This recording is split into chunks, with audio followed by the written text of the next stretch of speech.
Chers amis, chers confrères, les membres de la Société marocaine d'ORL et de chirurgie cervico-faciale sont heureux de vous convier ce soir à un webinaire qui porte sur les céphalées de l'enfant. Ainsi, les céphalées de l'enfant sont d'ordre primaire ou alors il s'agit de céphalées dites secondaires. La migraine est la céphalée la primaire la plus fréquente rencontrée chez l'enfant. En effet, sa prévalence est très importante puisqu'elle oscille entre 2,7 et 10,6% et ce jusqu'à l'âge de 11 ans. Le diagnostic de migraine de l'enfant est particulièrement difficile. Ce diagnostic est difficile, la prise en charge est aussi très importante à prendre en considération. Et c'est ainsi qu'il ne faut pas mésestimer la migraine de l'enfant, puisqu'elle présente réellement un handicap du fait de l'absentéisme scolaire qui est nettement plus important que chez les enfants non migraineux, et il s'agit d'une maladie handicapante également dans le cadre des activités extrascolaires et sportives. Et ceci, nous allons le voir de long en large avec un expert international qui est le professeur Daniel Hannequin. La seconde partie de ce webinaire portera sur les céphalées secondaires et notamment dans le cadre des localisations ORL d'ordre infectieuse ou autre. Et ceci sera bien présenté et nous allons écouter avec beaucoup d'assiduité notre ami, le professeur Hebdo Ammar. Et enfin, la dernière partie de ce webinaire sera consacrée aux questions que vous allez poser et pour lesquelles nous allons solliciter les orateurs pour vous répondre. Le professeur Daniel Hannequin a créé et dirigé pendant 25 ans le Centre de la douleur, de la migraine de l'enfant et de l'adolescent à l'hôpital Trousseau à Paris. Il possède une triple compétence d'anesthésiste réanimateur, de psychiatre et de médecin de la douleur. Professeur associé à l'Université Paris-VI-Sorbonne, depuis 1989, il est président et créateur de Pédiatol, qui est un site de référence sur la douleur de l'enfant. Il est responsable médical du second programme national de lutte contre la douleur au ministère de la Santé entre 2002 et 2005. Et il a été nommé en septembre 2014 professeur à l'Université Pierre et Marie Curie. Il est le premier médecin français à obtenir ce titre pour la douleur de l'enfant. Il a à son actif énormément de travaux, beaucoup de publications et énormément de livres dont la douleur chez l'enfant, la pédiatrie au quotidien, migraine, céphalée de l'enfant et de l'adolescent, et t'as pas de raison d'avoir mal. Nous allons écouter également le professeur Hebdo Ammar, professeur de l'enseignement supérieur à la faculté de médecine et de pharmacie de Marrakech et chef de pôle de l'extrémité céphalique à l'hôpital militaire Avicenne depuis 2011 à Marrakech. Il est auteur de plusieurs articles ayant trait à la pathologie ORL et notamment dans le cadre des céphalées secondaires de l'enfant et de l'adolescent. Il a rempli aussi plusieurs missions humanitaires à la tête d'un hôpital militaire médico-chirurgical, missions nationales et internationales, et notamment au Kosovo, en Libye et en Jordanie. Je ne dirai pas plus et je vais céder de suite la parole au professeur Daniel Hannequin, dont nous souhaitons la bienvenue. Avant, je voudrais remercier énormément nos amis et partenaires du laboratoire Hikma Promopharm qui nous ont permis d'organiser ce webinaire. À vous la parole, professeur Hannequin, et bienvenue parmi nous au Maroc. Merci beaucoup. Alors, on va essayer de partager l'écran.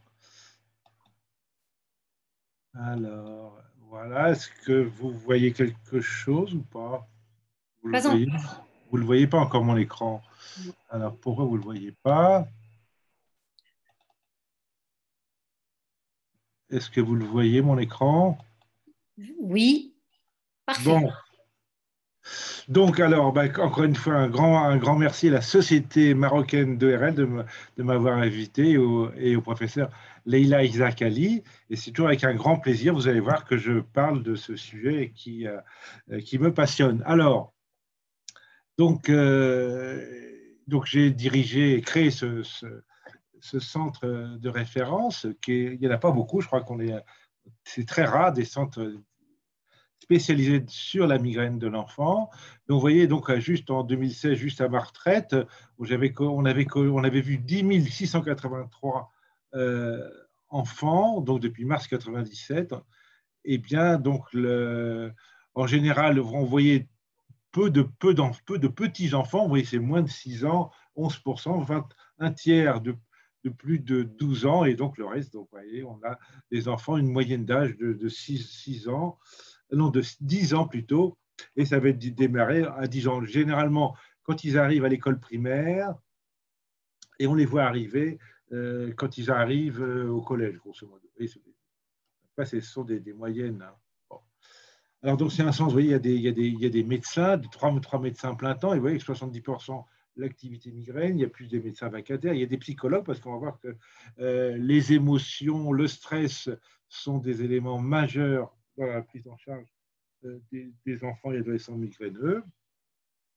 Donc, nous, on est quand même issus de la douleur. Hein. Donc, comme je le disais avant aux collègues, donc moi, je ne suis pas neurologue et pourtant, je suis le médecin j'ai dû en voir au moins 4000, ouais, plus de 4000 enfants et adolescents migraineux.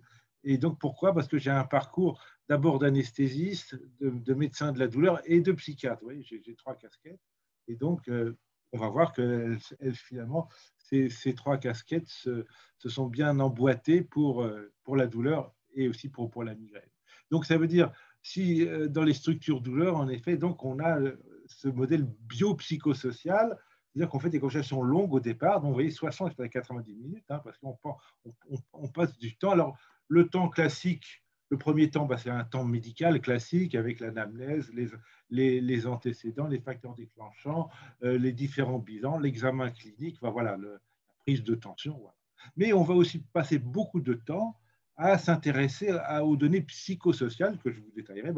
Quel type d'enfant, dans quelle famille, les facteurs de stress. Et puis enfin, un troisième élément de cette consultation, c'est leur apprendre un peu à reconnaître les différents types de maux de tête, quand est-ce qu'il faut prendre des médicaments, quand est-ce qu'il ne faut pas prendre des médicaments. Voilà, un peu le descriptif du contenu de nos premières consultations. Donc, si on voit à peu près, voyez, le nombre de consultations, on voit que dans la moitié des cas, c'est à peu près une consultation va suffire. Dans 25% des cas, 2 consultations. Et après, vous voyez, 3, 4, voire plus. Donc, vous voyez, grosso modo, 25%, ce sont des cas plus complexes qui nécessitent en effet peut-être une expertise.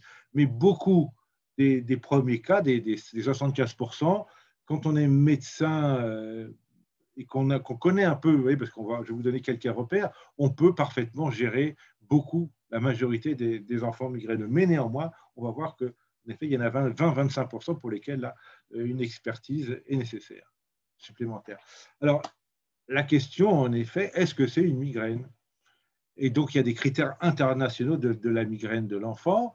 Hein, donc, il faudra faire au moins 5 crises sans aura et 3 crises avec une aura pour être dans le cas. Alors, vous voyez, j'ai mis 1 à 72 heures, c'est des durées courtes, chez l'adulte, c'est 4 heures. En plus, maintenant, on est à 2 heures, ça oscille entre 1 et 2 heures. Mais on va voir que ce critère de temps n'est pas un bon critère parce qu'il y a beaucoup d'enfants migraineux qui ont des crises de migraine qui durent moins d'une demi-heure. Pourquoi? Parce que beaucoup d'enfants vont s'endormir. Hein, c'est souvent le sommeil est un très bon traitement de la migraine chez l'enfant et d'ailleurs chez l'adulte. Il y a beaucoup aussi de migrainés qui nous disent parfaitement voilà, que s'ils n'arrivent pas à le sommeil va nettoyer la crise. Donc, voyez, donc c'est des crises courtes. Sinon, c'est les mêmes caractéristiques que ce qu'on retrouve chez les adultes.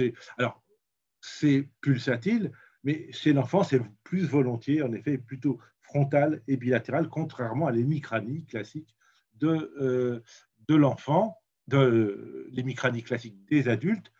Et comme nous, on voit évidemment des familles, on voit des enfants et leurs parents, et bien souvent, les parents sont eux-mêmes migraineux, et bien souvent aussi, les parents migraineux nous décrivent aussi des céphalées bilatérales migraineuses. Donc, c'est le troisième gros critère, et ça, c'est ça qui est important. Et quand on va voir avec les autres céphalées primaires, qui est la céphalée de tension, c'est une céphalée invalidante. L'enfant va diminuer, va arrêter ses activités, il va s'allonger, et souvent, il va s'isoler parce qu'au niveau sensoriel, ses seuils sensoriels sont abaissés. Donc, il bouge moins, voire il ne bouge plus, parce qu'on va voir aussi que tout exercice physique va intensifier la douleur et donc ils vont limiter en effet drastiquement leur activité physique. Sinon, on va aussi avoir des critères associés qui sont les nausées, voire les vomissements. Le bruit et la lumière sont pénibles, hein, parce que les seuils sont parfois les odeurs également. Et en plus, ça, ce sont nos critères que nous avons avec l'expérience recherchée. Ils ont souvent 40% de nos patients ont mal au ventre pendant la migraine. Ils ont des vertiges, et là aussi, je pense que les ORL, vous envoyez pas mal des migraineux qui s'ignorent plus ou moins, parce que souvent les vertiges peuvent être au premier plan. On va en parler après dans les équivalents qui sont les vertiges paroxystiques bénins. Autre, un très bon signe, ce sont des enfants qui sont tout pâles, ils ont les yeux creux, ils s'allongent, et c'est parfois très impressionnant. On a l'impression qu'il se passe quelque chose de très grave. Hein.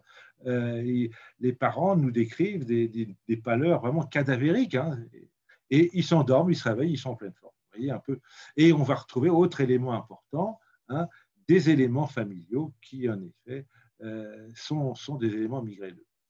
Alors sinon, ça c'est la science, entre guillemets, mais en langage plus simple, un migraineux, c'est un enfant qui régulièrement fait une céphalée intense, arrête ses activités, se couche, voire s'isole, pleure bien souvent, plus ou moins des signes digestifs, les nausées et les vomissements, et on va voir qu'avec des auras aussi qui sont beaucoup plus fréquentes chez l'enfant que chez l'adulte. Vous voyez que le diagnostic, certes, comme on l'a dit, il est complexe quand on n'a pas eu cette expérience, mais finalement, quand on a l'expérience, on va voir que ça peut être aussi très simple de faire un diagnostic de migraine chez un enfant.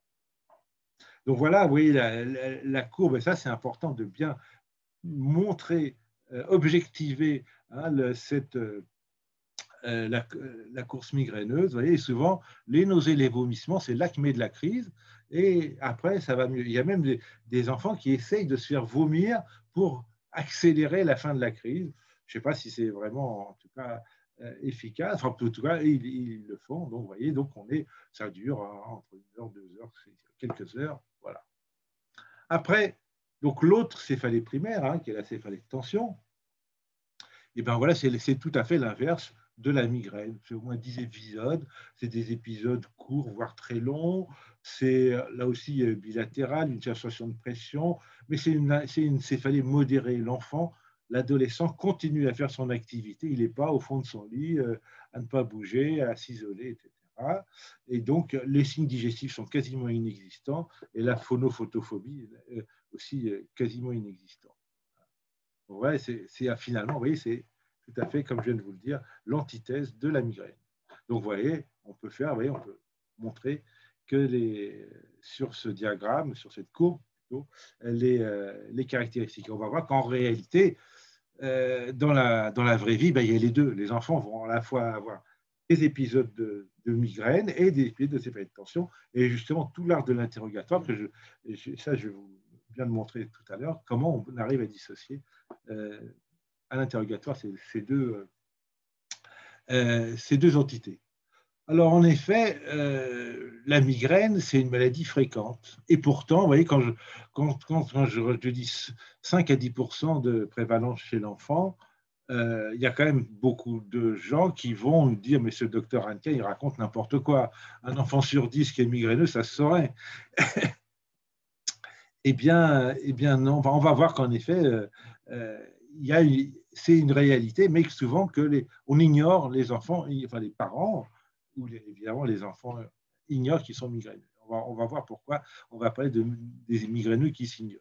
Donc sinon, à l'adolescence, vous voyez, c'est 10 à 15%, et chez l'adulte, on est à 15 à 20% quand même de migraines. Alors, les petits migraineux qui s'ignorent, on va les retrouver tout à l'heure. En effet, souvent, il y en a qui en font peu, qui font 2, 3 crises dans l'année, qui prennent du paracétamol, qui vont se coucher, et personne ne va les dire que ces enfants sont migraineux, parce qu'encore une fois, le traitement marche en 1 heure, le sommeil va suffire, ils se réveillent en pleine forme, et donc personne ne va imaginer qu'ils sont migraineux.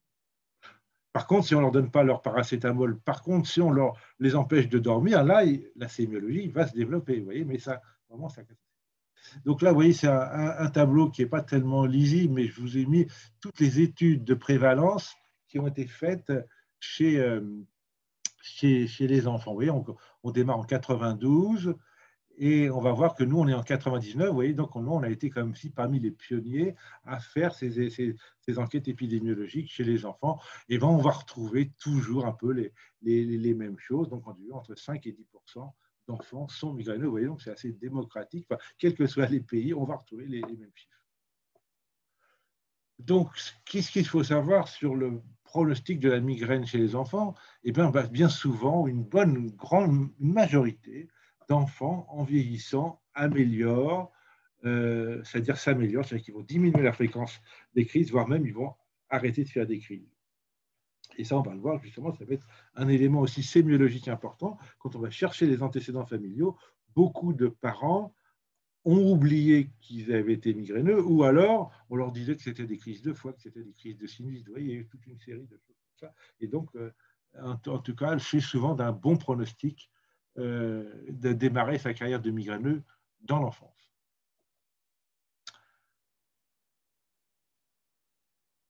Bon, alors oui, en effet, donc, encore une fois, c'est ce que je disais tout à l'heure, la consultation, le diagnostic, les facteurs déclenchants, quels sont les bilans et quelles sont les thérapeutiques qu'on va aborder dans ce topo.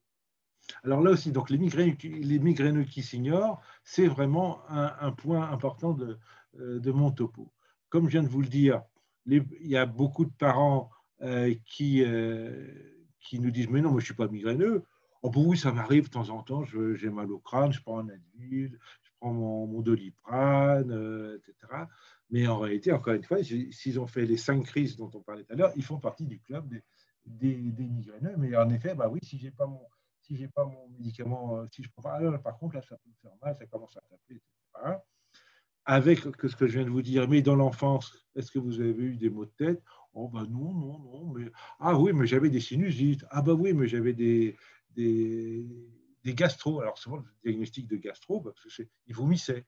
Donc, là aussi, on va retrouver. Et puis, ils disent, ah ben les gastro, ma mère faisait des gastro. Vous voyez, ma tante, ma soeur faisait des gastro, alors que ça, c'est des vomissements migraineux liés à la migraine et pas du tout liés à une intoxication alimentaire.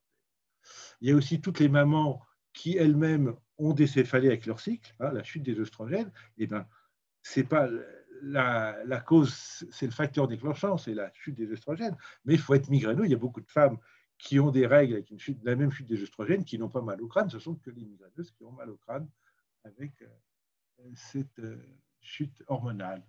Et puis en fait, il y a aussi donc ces fameuses crises de sinusite, hein, ces troubles, ces crises de sinusite. On va en reparler aussi tout à l'heure, et des sinus, mais là, c'est une très belle étude qui était parue en 2004. Et c'était chez des adultes, c'est quasiment 3000 patients qui avaient été diagnostiqués sinusite. Quand on leur fait les critères diagnostiques de la migraine avec, comme je vous ai montré tout à l'heure, les critères de l'International Headache Society, 88% étaient migraineux. Hein. Donc là aussi, c'est aussi, et nous on le voit bien en consultation, hein, beaucoup de parents ou d'enfants, en effet, ont pu avoir ce type de fausses pistes. On va en reparler. Donc on a vu, donc on revient à notre céphalée de tension. Donc vous voyez, c'est quand même, ils sont très différents de les crises, les accès de céphalée de tension. C'est un petit mal de tête, grosso modo. Et ce n'est pas le gros mal de tête, l'orage de la crise de migraine, où en effet, ils sont allongés, ils ne bougent plus. Alors là aussi, on va retrouver aussi chez nos ados, principalement, des ados qui vont avoir mal à la tête tout le temps, qui ont une céphalée chronique quotidienne et qui ont pour prendre tous les médicaments, rien ne marche. Ça aussi, on va y revenir. Alors, c'est ça qui est quand même important, c'est que autant ces deux entités que je viens de vous décrire, ça semble simple sur un diagramme, mais encore une fois, en clinique, ils ont bien souvent les deux. Et là aussi, on va voir qu'à l'interrogatoire, il faut d'emblée leur demander, bon, moi je voudrais savoir tes mots de tête, est-ce que des fois, est-ce qu'il y a des petits, il y a des gros? Ah bah oui, ça arrive. Alors les petits, Bon, tu as quelle note entre 0 et 10? 3, 4. Et les gros, c'est 8, 9. Et donc, vous voyez, une fois que vous avez bien identifié ces deux identités, bon, maintenant, on va parler des gros. Alors, pour les 8 sur 10, qu'est-ce qui se passe? Est-ce que le bruit te gêne? Vous voyez, on va faire défiler tous les critères diagnostiques, parce que si vous faites défiler vos critères diagnostiques sans avoir distingué les deux types de céphalées, les gamins ou les parents vont vous répondre sur ah bah oui, peut-être, parfois, oui, et vous êtes dans le flou. Parce que là, avec le mal de tête quand il est pâle au fond de son lit, etc., là, vous allez avoir les critères beaucoup plus purs, entre guillemets.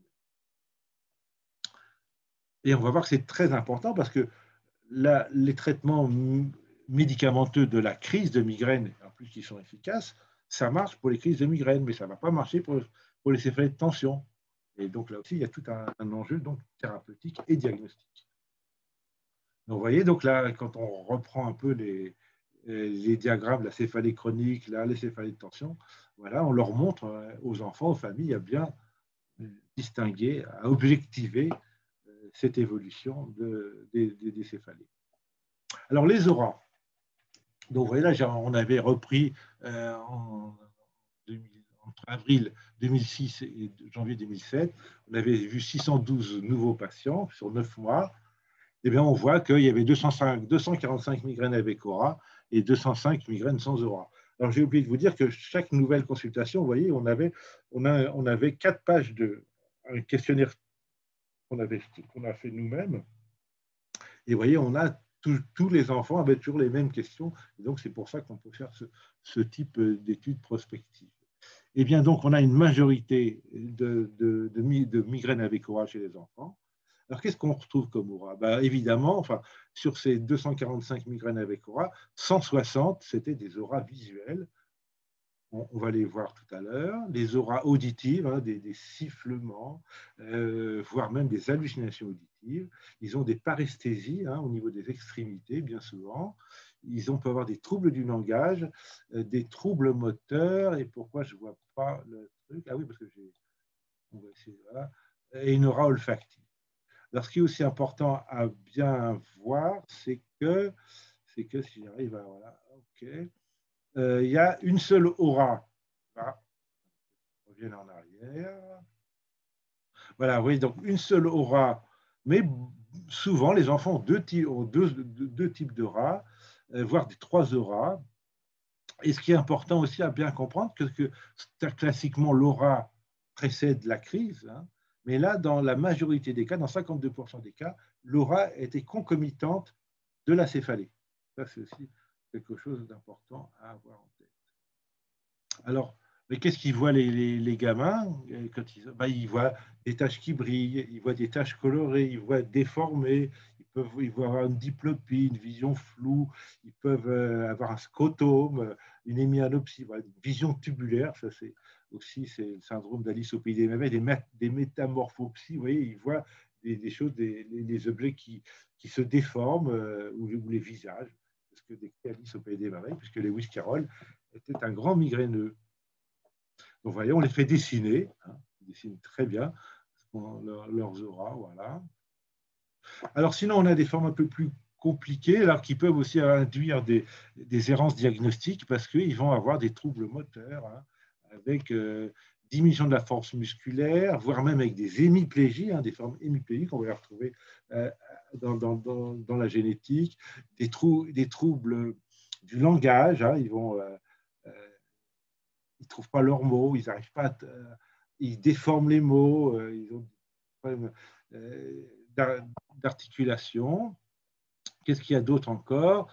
Oui, alors on va parler des formes basilaires, donc c'est des formes neurologiques plus prononcées, avec en effet des confusions, voire des comas hein, qui sont décrits. Hein.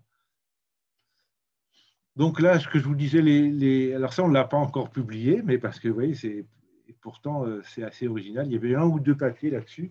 Donc, on va retrouver dans cette série de 970 enfants, 27 enfants avaient une aura auditive, et parmi ceux-là, 81 entendaient des voix. Hein, c'est souvent la mère de l'enfant.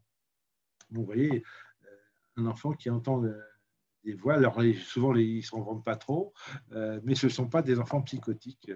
ce sont des auras auditives. Donc voilà, ça c'est des choses. Et on va voir que les enfants migraineux sont des enfants assez futés, hein, et dès 4-5 ans, on peut parfaitement leur poser ce type de questions, euh, notamment pour repérer ces phénomènes d'aura. Donc voilà, donc ça c'est ces formes en effet qui sont très impressionnantes neurologiquement, mais on a beau faire tous les bilans, toutes les ponctions lombaires, les IRM, et en électroencéphalogramme, tout est strictement normal et les enfants reviennent à l'état initial. Donc là, maintenant, avec la nouvelle classification, on parle seulement des migraines avec aura du tronc cérébral. Bon, c'est un peu comme les migraines basilaires qu'on appelait avant, voilà, mais bon, en tout cas, il faut savoir que ça existe. Hein. Il y a un enfant qui a fait plusieurs, souvent, ce sont des formes inaugurales. Après, ils vont devenir des migraineux un peu plus classiques, mais on en a qui vont avoir de manière assez répétitive ce type de manifestation. Mais encore une fois, ça reste bénin. Alors sinon, on a eu quelques céphalées secondaires, on a eu 5 tumeurs, des malformations artério-veineuses, des anciens prémas qui avaient des valves de dérivation.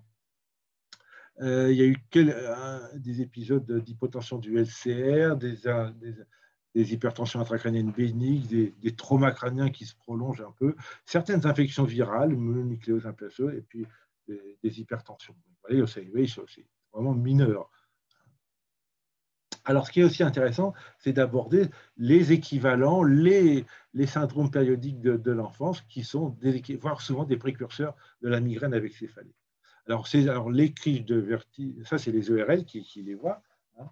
Ces enfants qui, vers l'âge de 2-3 ans, ils deviennent tout pâles, ils ne tiennent plus sur leurs jambes, ils se mettent à vomir, ils décrivent des vertiges massifs, on leur fait tous les bilans, on ne trouve rien, et à un moment donné, ils vont développer des céphalées, et on va retrouver également dans ces familles des migraines familiales.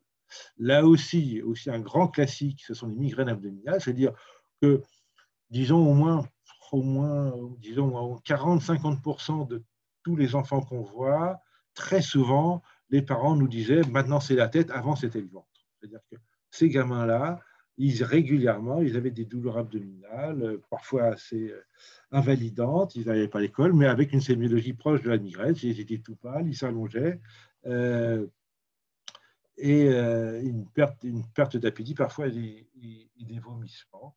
Et donc, et là aussi, quand on reprend toute notre série là, de nos migraineux, hein, les milliers quand 40% de nos migraineux avaient des maux de ventre associés à la migraine, à la crise de migraine. Vous voyez, donc c'est vraiment, il y a une très grande proximité entre les deux entités. Alors, autre entité qu'on voit relativement souvent, ce sont ces vomissements cycliques. Les gamins, alors souvent d'ailleurs, ils ont mal au ventre, mais enfin, ils vont avoir parfois 3, 4, 5 jours, avec en plus une autre caractéristique, c'est une périodicité. C'est vraiment, pour certains, c'est du papier à musique. Hein. Tous les 28 jours, je vous dis 28 jours, mais ouais, ou 39 jours, hop, et en effet, il y avait comme une horloge biologique qui fait que, et là aussi, beaucoup de ces enfants, de ces ados, vont, avec l'âge, se transformer en migraineux plus classiques et arrêteront ces phénomènes. Mais nous, ça faisait comme on avait eu beaucoup, enfin, évidemment, on les concentrait parce qu'on beaucoup d'équipes savaient qu'on avait un peu cette spécialité-là. Mais parfois, c'est vraiment des gamins qu'on les hospitalise parce qu'ils vont perdre du poids, ils vont pendant 5 jours et ils vomissent tripes et boyaux. Mais, et c'est ça qui est aussi une des caractéristiques cliniques, c'est qu'à un moment donné, ça s'arrête. Et en 24 heures, ils reviennent à l'état normal. Et là aussi, bien sûr, tous les bilans sont absolument normaux. Le torticolis paroxystique bénal, de temps en temps, on en voit, mais dans les antécédents, mais nous, on ne les voit pas en tant que donc ça, bon, je vous pose l'épaule, je vous montre tout ça. Alors aussi, il y a les coliques du nourrisson. Hein, ça aussi, c'est une entité intéressante. Et là, donc, c'était une série américaine qui reprenait donc une série d'enfants et de leur maman. Donc les enfants des enfants qui avaient 2 mois, hein, donc des enfants qui avaient une mère migraineuse avaient 2 fois plus de chances ou de risques d'avoir une colique que les enfants qui avaient une migraine une maman non migraineuse, avait 29 versus 11%. Les enfants, ces enfants, ces nourrissons, c'est des nouveau-nés quasiment de 2 mois, donc avaient, quand c'était le père qui était migraineux, là, vous voyez, on est à 22% contre 10%. Donc le fait d'avoir un parent migraineux augmente largement le risque de développer une colique du nourrisson. Qu'est-ce qu'il y en avait encore un autre papier? Oui, alors ça, c'était des enfants là, c'est une étude sur les urgences pédiatriques, où on voyait des enfants arriver. Et donc c'était des enfants de 6 à 18 ans qui arrivaient dans 3 hôpitaux européens. Et là, on sélectionnait ces patients et on voyait un peu leurs antécédents, vous voyez, et on les a comparés à des enfants qui venaient aux urgences pour autre chose que des céphalées. Eh bien, vous voyez, les enfants qui étaient migraineux avaient beaucoup plus de chances ou de risques d'avoir eu des coliques du nouveau-né, puisque vous voyez, 72% chez les migraineux versus 26% dans la population contrôle.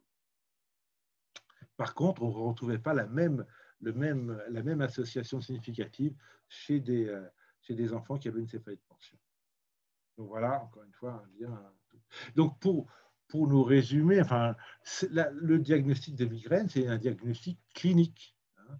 En effet, c'est parce que c'est ce que je vous ai montré tout à l'heure. Et en plus, avec le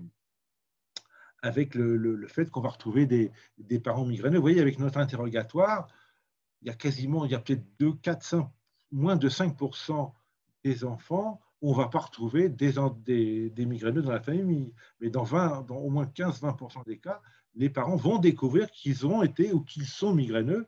Et ça, c'est régulier, hein, notamment pour les sinusites.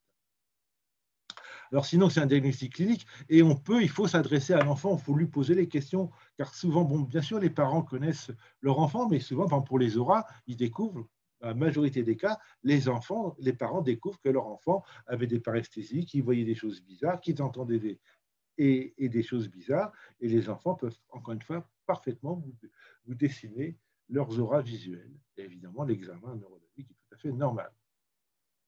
Alors aussi, on va passer beaucoup de temps dans notre consultation à savoir qu'est-ce qui déclenche les maux de tête. Alors en effet, il va y avoir tout ce qui est stimulation sensorielle, un excès de chaleur, de lumière, d'odeur, enfin peut-être le froid aussi, mais c'est souvent la chaleur, le sport intense, les manèges, les transports. Là, on sait qu'ils sont sensibles, hein, les migraineux, et ça peut leur déclencher des maux de tête, voire des migraines. Les enfants qui ne dorment pas assez, ou alors pour les ados ou les adultes, hein, qui font la grasse matinée, ça on sait que ça peut être largement responsable de crise de migraine. Alors dans la grasse matinée, c'est plutôt chez les adultes ou chez certains adolescents, ça peut être aussi le sevrage en caféine. Hein. Et pour certains, s'ils se lèvent aux heures habituelles et qu'ils prennent un café et qu'ils vont se recoucher, ils ne font pas faire des migraines. Vous voyez, c'est aussi un autre élément. L'hypoglycémie, qui n'est pas une vraie hypoglycémie, mais c'est-à-dire quand on n'a pas mangé le matin, ou on va faire un effort physique, et bien il y a aussi à chaque fois que j'ai faim, les parents, j'ai mal au crâne, vous voyez, donc aussi, bien identifier ces choses. Par contre, contrairement à l'adulte, chez les jeunes filles, on voyait quand même. Oui, j'ai oublié de vous dire que le sexe ratio est équilibré quasiment, même si on voyait quand même globalement un peu plus de filles que de garçons, mais disons avant la puberté, c'est kiff-kiff, il y a autant de garçons que de filles. Mais après la puberté, il va y avoir, en effet, là, il va y avoir 3 filles pour un garçon à peu près qui vont démarrer leur carrière de migraineux. Alors là aussi, les facteurs alimentaires qui sont souvent mis en évidence, il y en a très peu. Hein. On en a quelques-uns, mais vraiment, c'est c'est certains colorants, certains aliments, mais ce n'est pas le chocolat, ce n'est pas les laitages, tout ce que on a pu entendre, hein, qui sont en effet pas du tout spécifiques. Alors, le gros contingent quand même chez nos enfants migraineux, c'est tout ce qui est le stress, les émotions, les contrariétés. Hein, ça peut être l'excitation d'une fête d'anniversaire, les disputes avec les parents, la fratrie, les histoires les réseaux sociaux, enfin bon, les conflits des parents, les éventuelles séparations, et puis beaucoup la scolarité. Alors, bien souvent, beaucoup de ces enfants sont des très bons élèves. Ils se mettent souvent une pression, puis les parents également d'ailleurs, leur mettent une pression. Mais on a aussi beaucoup de ces enfants qui sont des enfants qui intellectuellement sont brillants, beaucoup de surdoués, enfin qui se sont fait des QI, on s'aperçoit quand même qu'ils sont, mais avec certains enfants justement qui sont complètement obnubilés par leurs résultats scolaires, alors qu'ils sont hyper brillants, ils sont persuadés qu'ils sont nuls, et avec justement, c'est cela, on en voit beaucoup à notre consultation. Et donc, ça fait partie, en effet, des éléments qu'on va essayer de mettre en évidence lors de cet interrogatoire initial. Et donc, ça veut dire, en effet, nous, eh bien, on va systématiquement, dans notre questionnaire, alors c'est quel style d'enfant, il est cool, il est faux cool, est-ce qu'il perd ses moyens lors des contrôles scolaires, est-ce qu'il y a un gamin qui se prend la tête, et puis un peu, on va lister tous les soucis qu'un enfant peut avoir, bah, la santé de la famille, est-ce qu'il y a eu des décès, est-ce que les parents ont du boulot, est-ce qu'il y a du chômage, la famille, comment vont les grands-parents, les embrouilles dans la famille, les enfants qui se disputent, les parents qui disputent les enfants, les parents qui se disputent, vous voyez, l'école, est-ce qu'il y a des copains, pas des copains, les profs, enfin, voilà, la vie, on va comme ça systématiquement. Et ça, on le fait dans la deuxième partie de la consultation, parce que si d'emblée on démarre avec ce type de questionnaire, c'est vrai qu'ils ont du mal, hein, parce que là, ça fait partie, vous voyez, de cet interrogatoire qu'on fait systématiquement. Donc là, vous voyez, on a aussi là, sur cette diapo, là, tous les facteurs plus ou moins physiques, physiologiques, vous voyez, toutes les stimulations sensorielles, l'effort physique, les stimulations vestibulaires, le sommeil, enfin, la variation, enfin, la sensation de faim, et la fièvre aussi. Bah, avec la fièvre, beaucoup d'enfants migraineux vont avoir des épisodes de céphalée, voire de migraine. Et puis tout ce qui est donc lié au psychisme avec tout le stress, contrariété, émotion.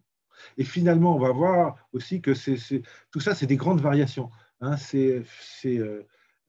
les migraineux ont du mal à s'adapter à des grands excès d'humeur, à des grands excès sensoriels, des grandes variations.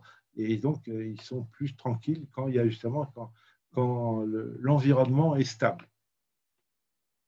Donc, maladie génétique, bon, il y a toute une série d'études sur la génétique de la migraine. Il y a justement ces formes, les migraines hémiplégiques familiales, il y en a au moins 4 qui ont été identifiées. Et donc, ce sont des gènes qui codent pour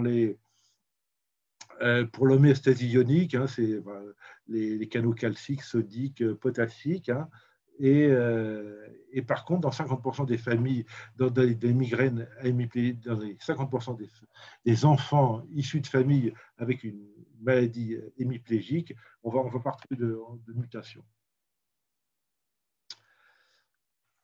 Qu'est-ce qu'on a vu? Ben, on voit qu'il y a des associations de gènes qui sont plus à risque que d'autres. Bon, ça, je peut-être pas. Alors, par contre, oui, ça, c'est un bon diaporama. Vous voyez, donc, on va voir. Donc, ça, c'est l'ADN que nous recevons de nos parents.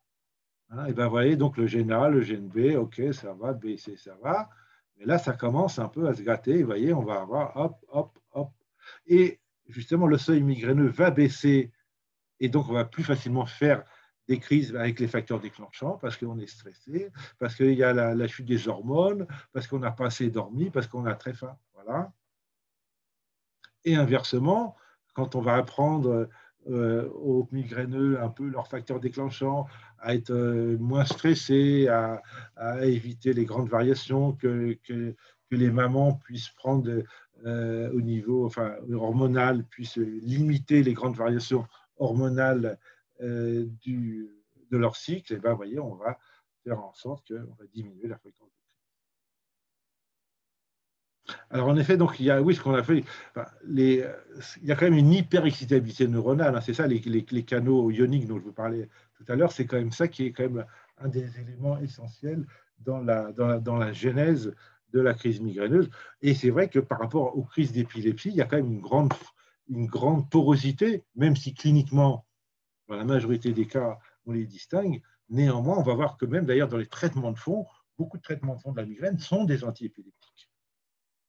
Donc sinon, bah, on sait que bah, maintenant, on a vu avec l'imagerie fonctionnelle, quand on voit un peu les débits sanguins corticaux, bah, on voit qu'il y a une dépolarisation d'arrière en avant. Hein. Ça, c'est... Parce que très souvent, oui, il y avait eu des batailles chez les migrainologues au départ, il y a 20 ans, c'était, mais non, les auras, ce sont des troubles ischémiques. Hein. Pas du tout, ce sont une dépolarisation de du cortex. Donc, c'est des troubles électriques, hein, ce n'est pas vasculaire. Même si, on va le voir aussi quand même, il y a une partie, il y a une vasodilatation à un moment donné, qui est pour ça qu'on va utiliser les triptans qui sont des vasoconstricteurs. Sinon, donc là aussi, on voit l'hyperexcitabilité. Ouais, ça, ce sont des potentiels évoqués, je ne sais plus s'ils sont visuels ou auditifs. Vous voyez, on voit donc des volontaires sains, hein, quand on fait ces trains de stimulation, il y a une atténuation, hein, de la réponse, alors que chez nous migraineux, on a beau faire les mêmes stimulations répétées, il n'y aura pas d'atténuation de la réponse. Alors, est-ce qu'il faut les imager? Ben non. Hein. Alors, évidemment, il ne faut pas parce que tout est normal. Nous, c'est un peu biaisé. Quand les gens viennent nous voir, ils ont l'IRM sous le bras, ils ont même 2 scanners. Vous voyez, donc là, mais néanmoins, ça nous arrive de voir des nouveaux patients quand même qui sont vierges, entre guillemets, de toute exploration. Ben, quasiment, si l'examen neurologique est normal, il est quasiment toujours normal.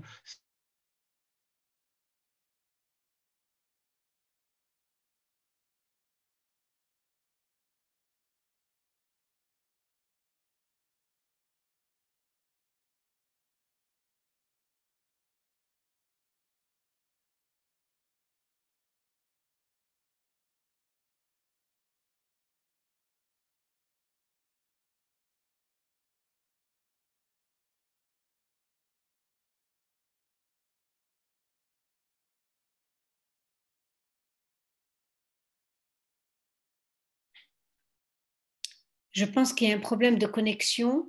Madame Lhlou? Oui, effectivement, mais ce n'est pas notre niveau. C'est professeur Anquin qui s'est déconnecté. Alors, il est en train d'essayer de se reconnecter, d'accord? Et je pense qu'on va lui donner quelques secondes, le temps qu'il se reconnecte. On s'excuse auprès de l'assistance.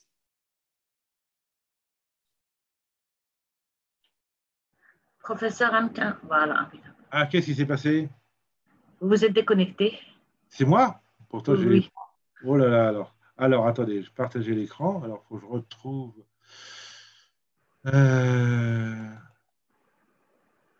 C'est bon, là? Oui. Bon, alors, je suis désolé. Hein. Alors, donc, voilà. Donc, alors, qu'est-ce que je voulais vous parler des tumeurs cérébrales? Alors, voilà. Donc, encore une fois, donc moi, ça m'arrive. Néanmoins, même si je vous dis que il n'y a pas besoin de un diagnostic d'interrogatoire. Évidemment, il y a encore une fois un examen clinique et il y a elle a une pression artérielle qui va être mesurée. OK, bon, bah, sinon, bon, les tumeurs cérébrales, voilà aussi, j'avais repris un peu une série anglaise, une méta-analyse sur 74 études chez les tumeurs cérébrales de l'enfant. Donc, la céphalée, en premier signe, était une fois sur 33% des cas, et 67% des tumeurs cérébrales n'avaient pas de céphalée initiale. Hein. Mais ça peut être des nausées et des vomissements, des troubles de la marche, de la coordination, l'œdème papillaire et des convulsions, et des signes non spécifiques, l'hypertension intracrânienne. Mais ça, je pense que le collègue vous en parlera mieux que moi. Alors, les faux positifs, ça aussi, c'est important. On va voir que justement, cette imagerie est censée nous donner, enfin, une céphalée primaire va se transformer en céphalée secondaire parce qu'on va trouver une cause curable ou une cause qu'on va pouvoir traiter et qui va supprimer la céphalée. Donc là aussi, on ne va pas. Ça, c'était pour les urgences. Donc là aussi. Bon, alors les sinus. Donc là, on voit, donc c'est la fameuse étude de Schreiber, dont je parlais, 3000 patients adultes. Quand il y avait des diagnostics de sinusite, 88% étaient d'authentiques migraineux. Donc il y a un surdiagnostic de sinusite chez les enfants, bien souvent, parce qu'en effet, les sinus sont développés, là je pense, sous couvert de Madame Essakali, 6 ans. Et voilà, et donc c'est un diagnostic bien souvent clinique, c'est ce que disaient mes collègues ORL de Trousseau, sur l'obstruction nasale, les rhinorépulente, fébricule. Et le problème, en effet, quand on fait des séries d'IRM ou d'imagerie, de scanners chez des enfants, dans 30 à 50% des cas, on va voir des sinus épaissis, voire des sinus bouchés. Et là, tout de suite, on va dire, ben voilà, on a trouvé. Ben non, car en plus, la sémiologie migraineuse telle que je vous l'ai décrite, avec des enfants tout pâles au fond de leur lit, avec une céphalée invalidante, ce n'est pas la sémiologie classique qu'on retrouve dans la sinusite. Alors, là aussi, des chiaries, des malformations de chiaries qu'on va. Là, si un enfant a des céphalées, on va trouver ça et on va dire, bah, ça y est, c'est ça, mais souvent, c'est pas la bonne piste.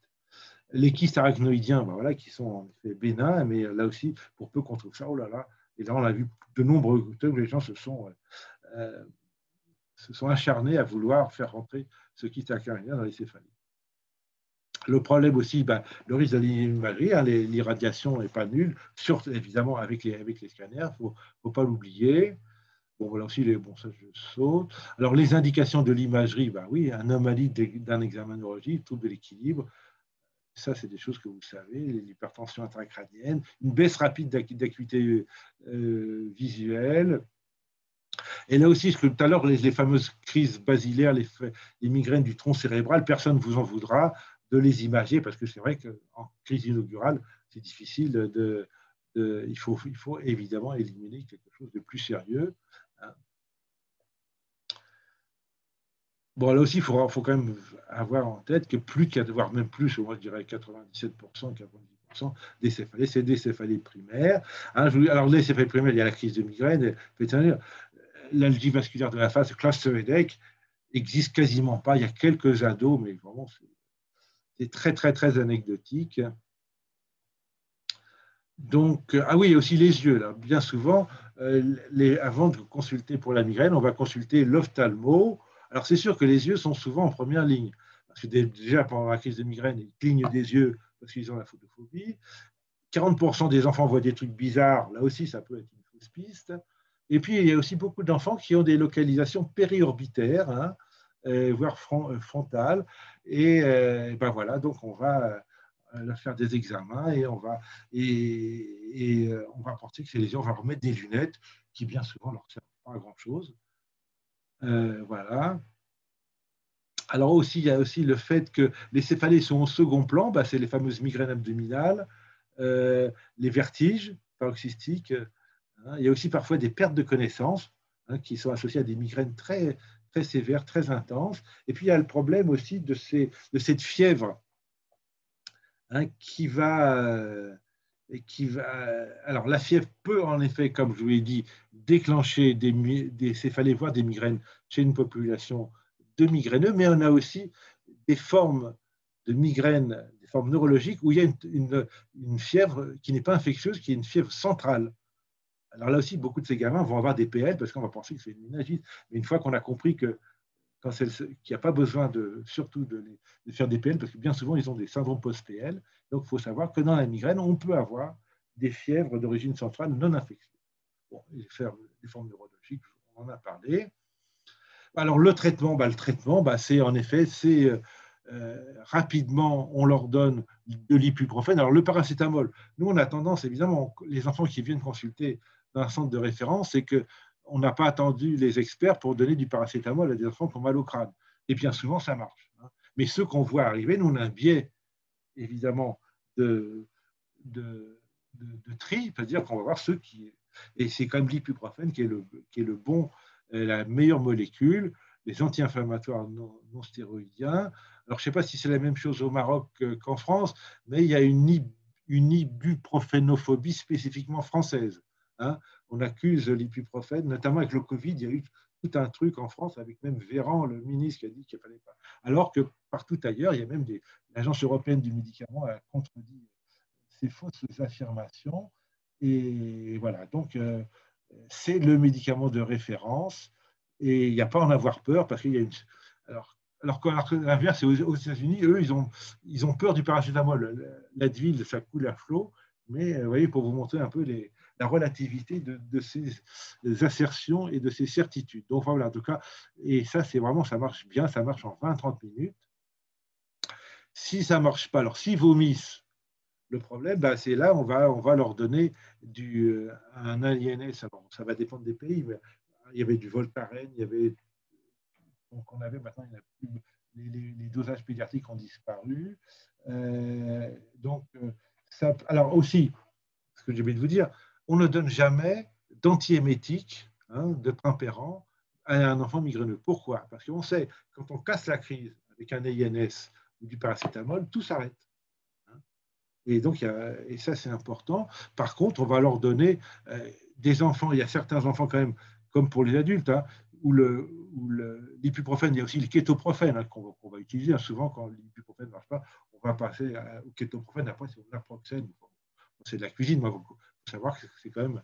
L'aspirine reste aussi un bon traitement de la migraine, ça, même si ça a beaucoup moins bonne presse, mais néanmoins, ça reste un anti-migraineux, puisqu'il nous arrive encore de le prescrire. Et sinon, il y a le sumatriptan par voie nasale.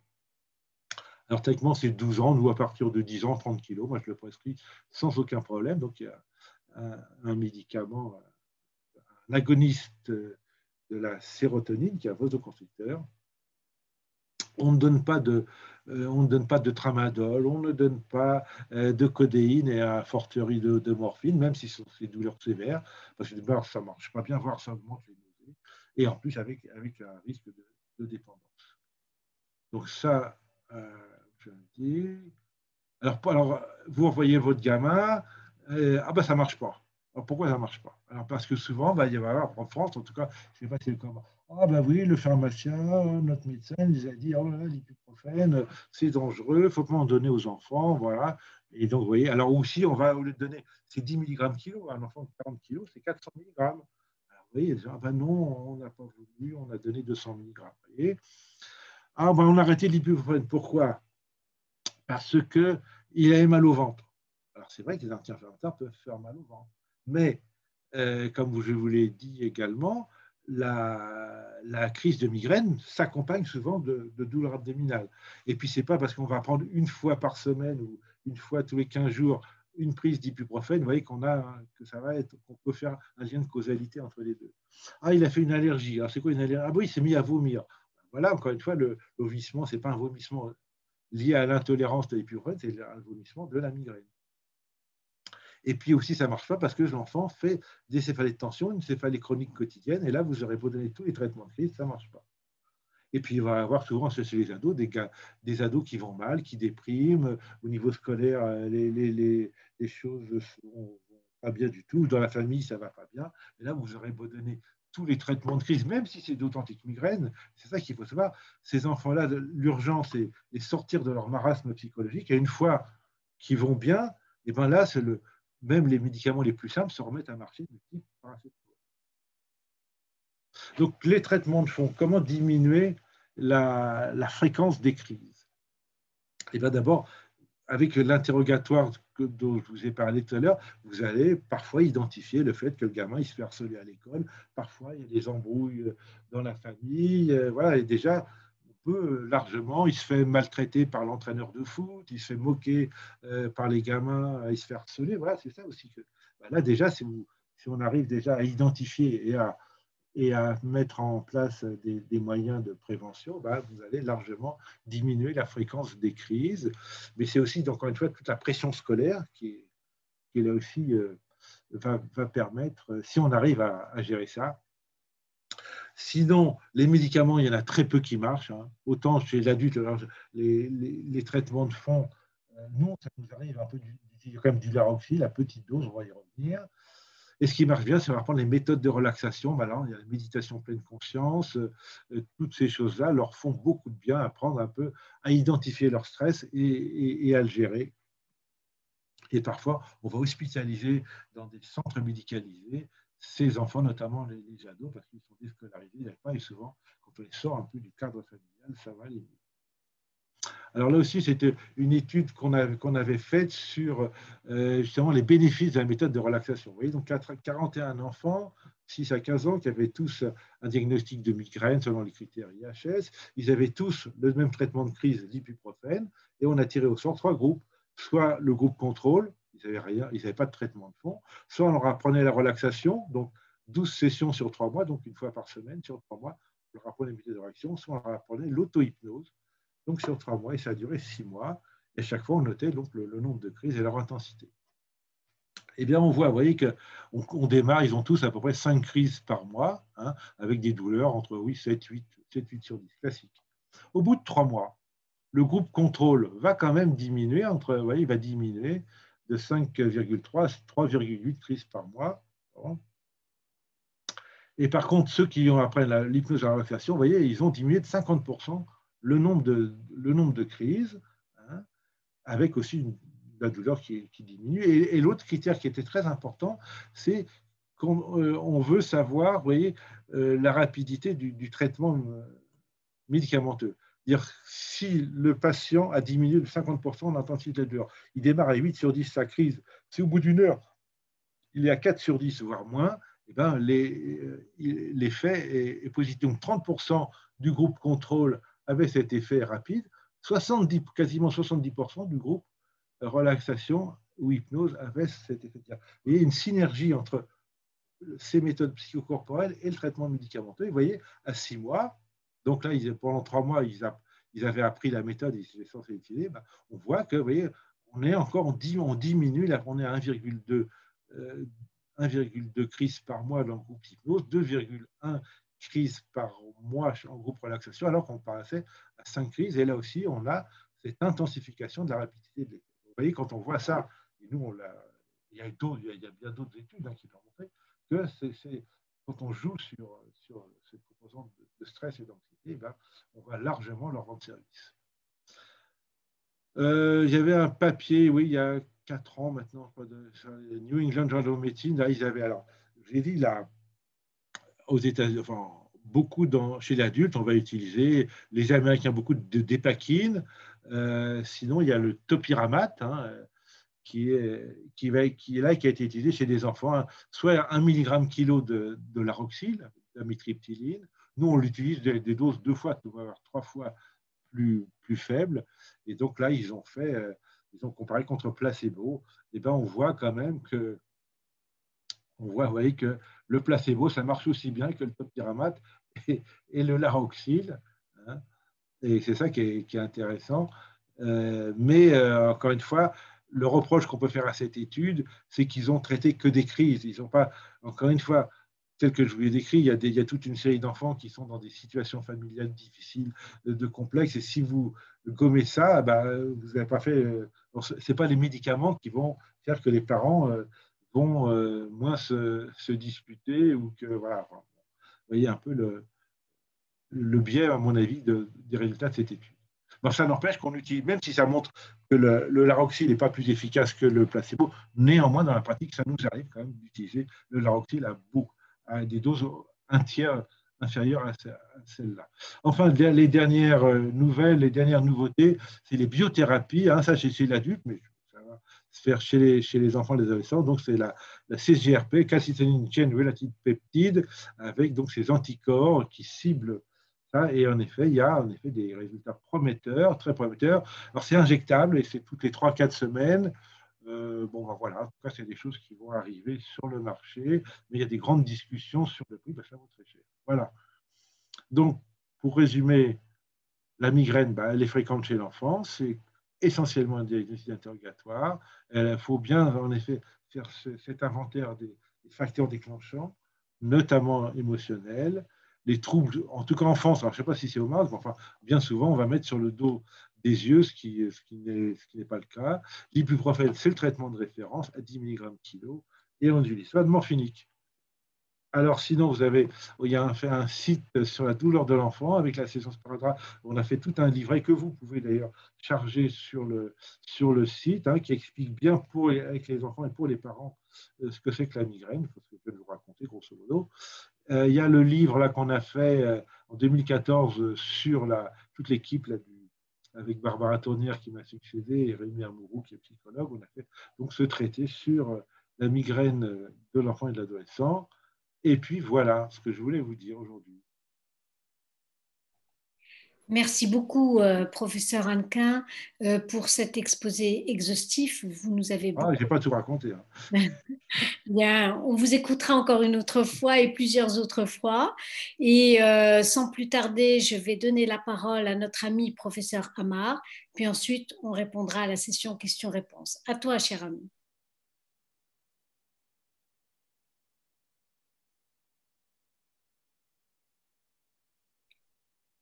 Tu dois activer le son, professeur Amar, et tu mets en diaporama, s'il te plaît.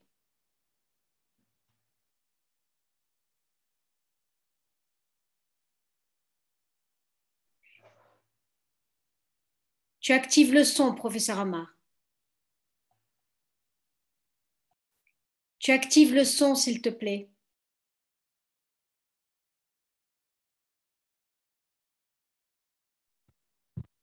Là, c'est mieux. C'est parfait.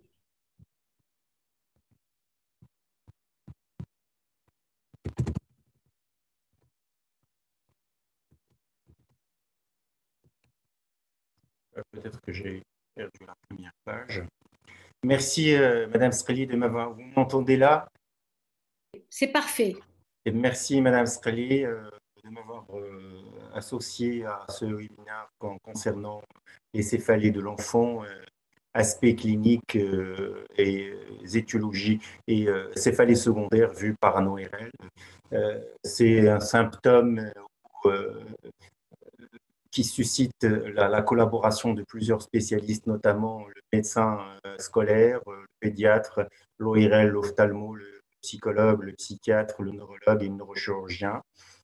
Pour rappeler, les céphalées, c'est une plainte subjective et fréquente de l'enfant en âge scolaire, définie comme des douleurs de caractère variable se projetant au niveau de la région crânienne.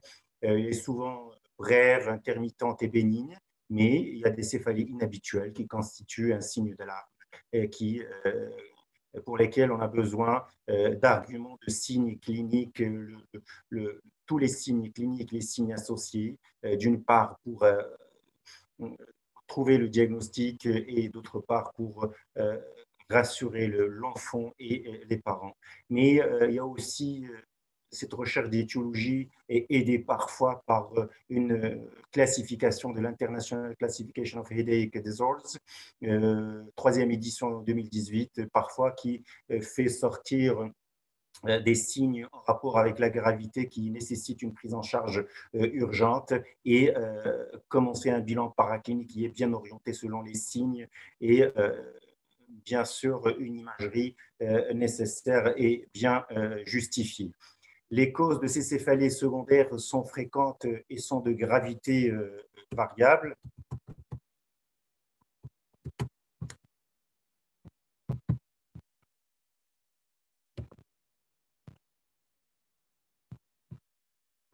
Excusez-moi.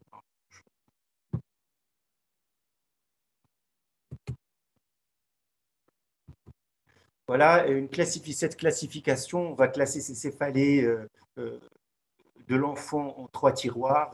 Les premiers céphalées primaires qui sont bien expliqués par M. Hannequin et qui sont dominés par les migraines de l'enfant. Mais il y a aussi des céphalées secondaires qui peuvent être secondaires à un traumatisme crânien au cervical, une infection vasculaire crânienne au cervical, une pathologie endocrânienne et non vasculaire, la prise de substances ou son arrêt, ce qui s'explique par ce qu'on appelle l'abus dentalgique, une infection intracrânienne ou générale, une anomalie de l'homéostasie, une pathologie ophtalmique, ophtalmologique, ORL, stomatologique, dentaire, cervicale et d'autres affections psychiatriques.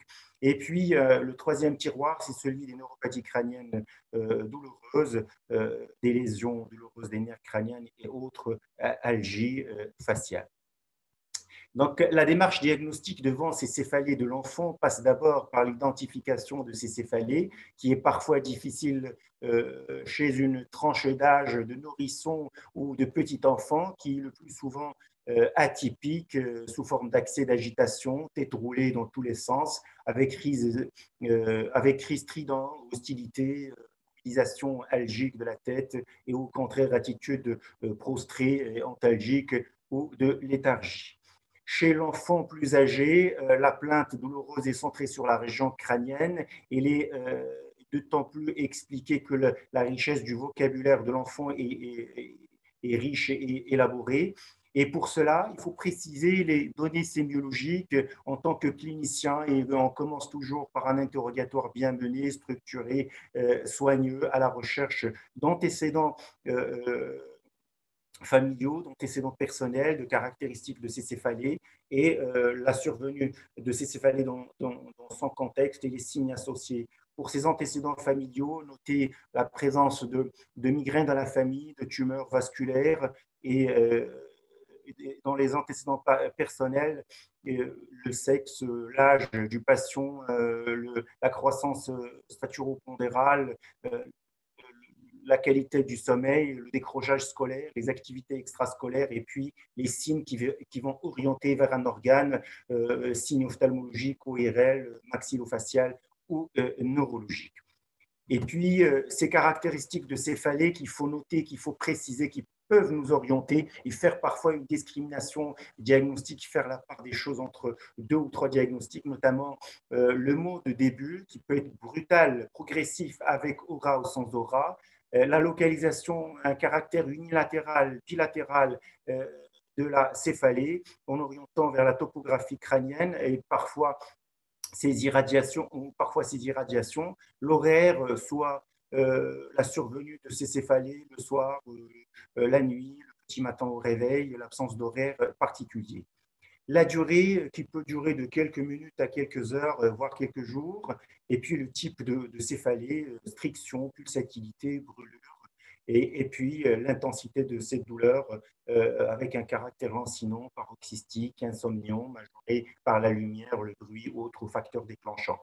L'évolution de cette céphalée avec un caractère permanent, fluctuant dans la journée, survenant avec des accès, et puis l'évaluation de cette douleur au niveau et appréciation de sa réponse aux antalgiques reçus avec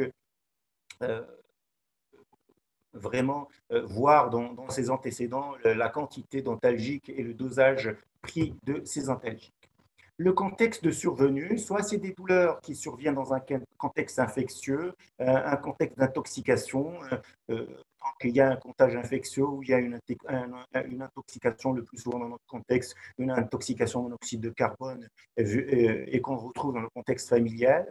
Il y a des traumatismes crâniens récents, quelques heures ou quelques jours, plus ou moins anciens, et des recherches de facteurs déclenchants qui sont récurrents, qui sont identifiés, l'effort, le stress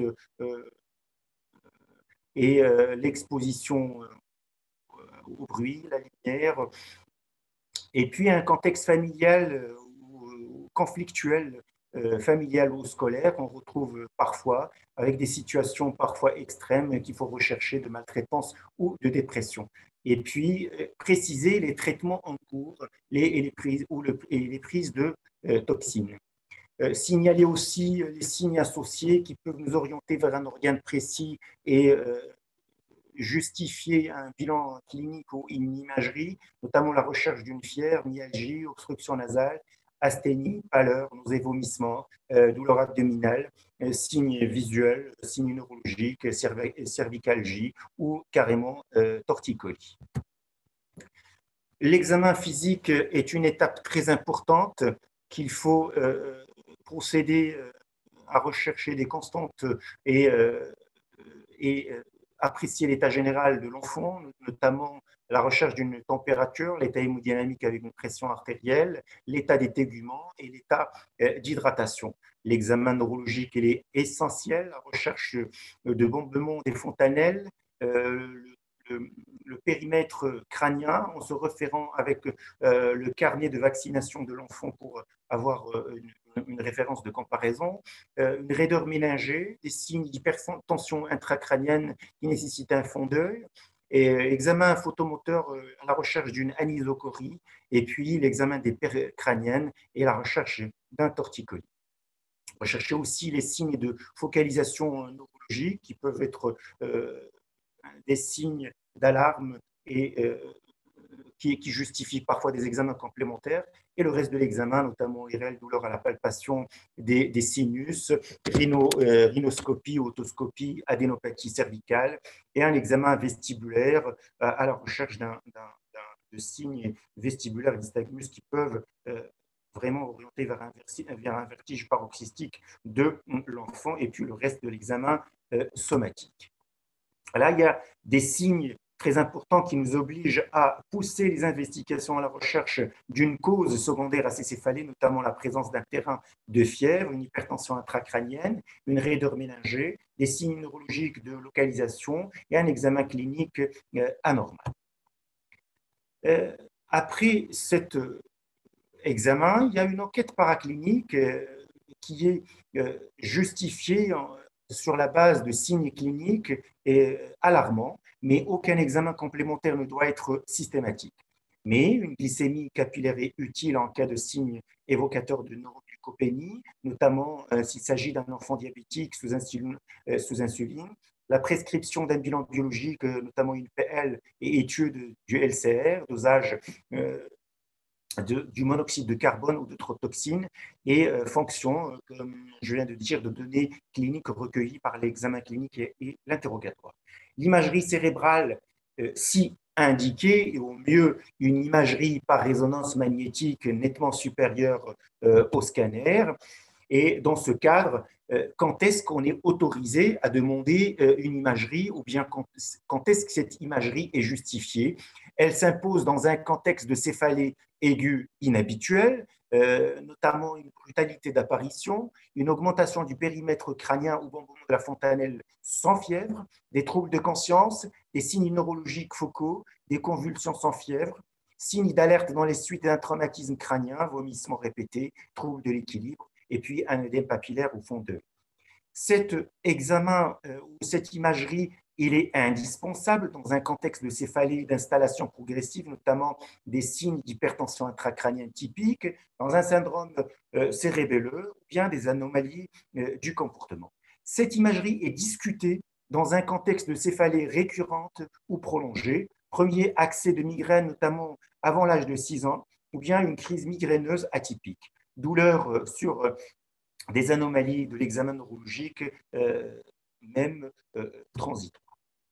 Voilà, j'ai choisi un patron temporel ici pour montrer comment procéder à une enquête étiologique devant des céphalées présumées pathologiques. Ce patron temporel qui est corrélé à des diagnostics présumés, notamment en cas de céphalée aiguë inhabituelle, dans un contexte de fièvre, on pense à une méningite ou à une infection des voies aériennes supérieures, une infection nasosinusienne, un traumatisme crânien ou une intoxication, le plus souvent dans notre contexte au monoxyde de carbone, et une hypertension artérielle, une hémorragie méningée, une hypoglycémie ou la première crise migraineuse.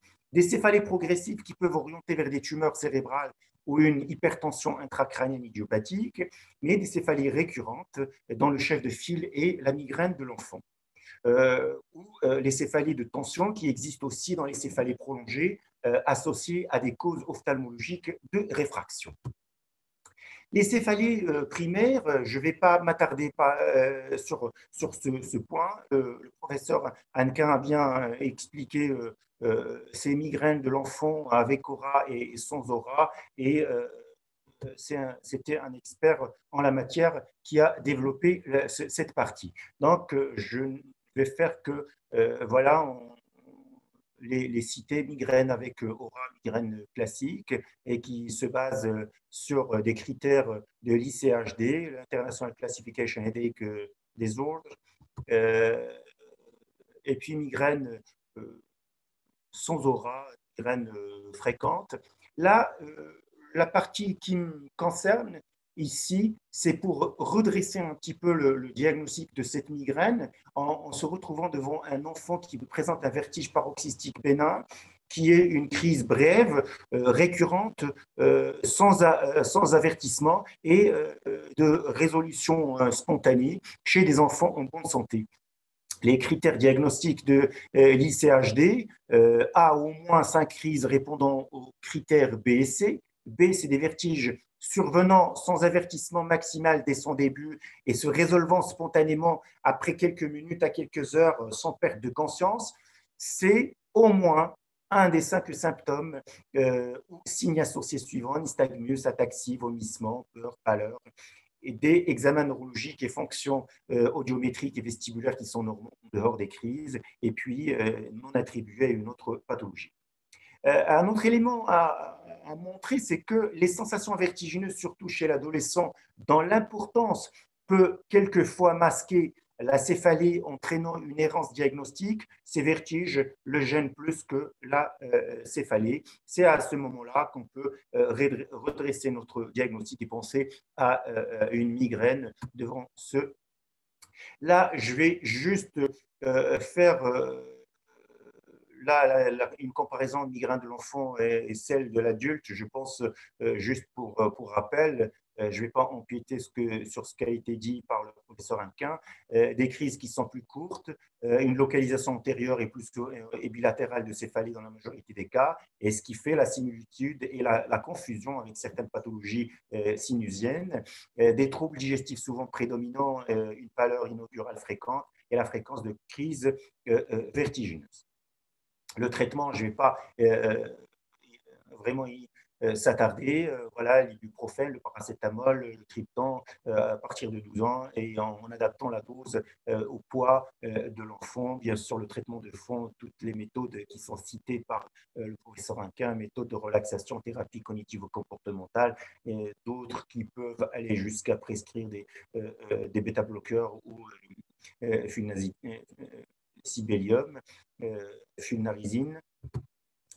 Là, on passe à ces céphalées secondaires et on va invoquer les critères diagnostiques généraux qui vont s'adapter à toutes les étiologies secondaires de ces céphalées qui sont citées par l'International Classification Headache Disorders. Toutes céphalées répondant au critère C. Une autre affection scientifiquement documentée comme pouvant causer des céphalées a été diagnostiquée. Lien de causalité démontré par au moins 2 des éléments suivants. La céphalée s'est développée en relation temporelle avec l'apparition de l'affection causale présumée. L'un des éléments suivants, ou 2, la céphalée s'est significativement aggravée parallèlement à l'aggravation de la cause présumée, et la céphalée s'est significativement améliorée par l'amélioration de l'affection causale présumée. La céphalée a des caractéristiques typiques de l'affection causale et autres preuves de causalité. D n'est pas mieux expliqué par un autre diagnostic de l'ICHD. Le premier diagnostic secondaire de ces céphalées, c'est les rhinosinusites de l'enfant, et vous le savez bien que le développement de ces sinus n'est pas achevé jusqu'à un âge d'adolescence, et le premier sinus a achevé sa croissance et sa forme, c'est le sinus maxillaire suivi du sinus maxillaire, sinus ethmoïdal suivi du sinus maxillaire, et puis le sinus frontal et le sinus sphénoïdal. Cette douleur secondaire à la rhinosinusite ou à une complication avec une projection de la douleur en fonction du sinus concerné. Quand il s'agit du sinus maxillaire, cette céphalée ou cette douleur se projette au niveau de la joue, des dents supérieures. Quand il s'agit du sinus ethmoïdal, c'est au niveau orbitaire ou interorbitaire. Quand il s'agit du sinus frontal, c'est le vertex ou rétro-orbitaire. La je vais m'attarder un peu sur le sinus phénoïdal puisque c'est une douleur atypique qui peut prendre plusieurs formes et plusieurs formes d'irradiation. Il peut être diffuse, rétro-orbitaire, le vertex, les tempes occiputes ou le cou.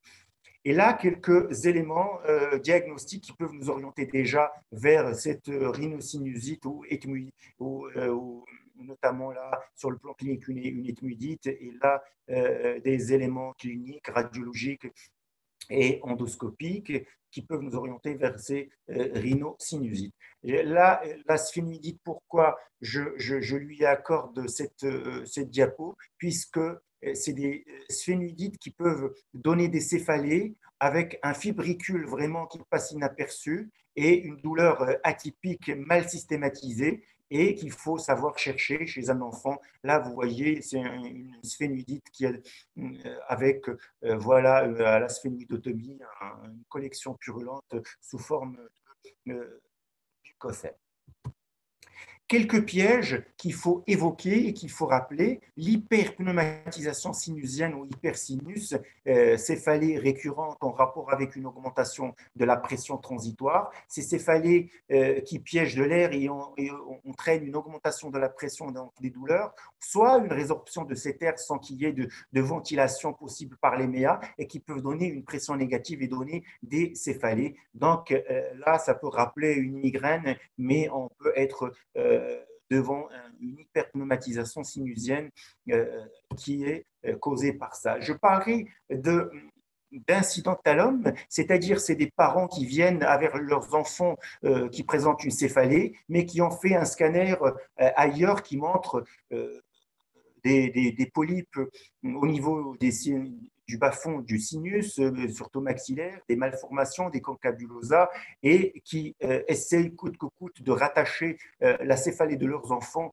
à ces lésions qui sont de découverte fortuite et qu'on peut trouver chez tout le monde sans qu'il y ait de céphalée. Dans ce cas, il faut adopter une rhétorique fondée pour expliquer aux parents qu'il ne s'agit pas de ces lésions et qu'il ne s'agit pas d'autre chose, qu'il faut trouver une explication aux céphalées de l'enfant.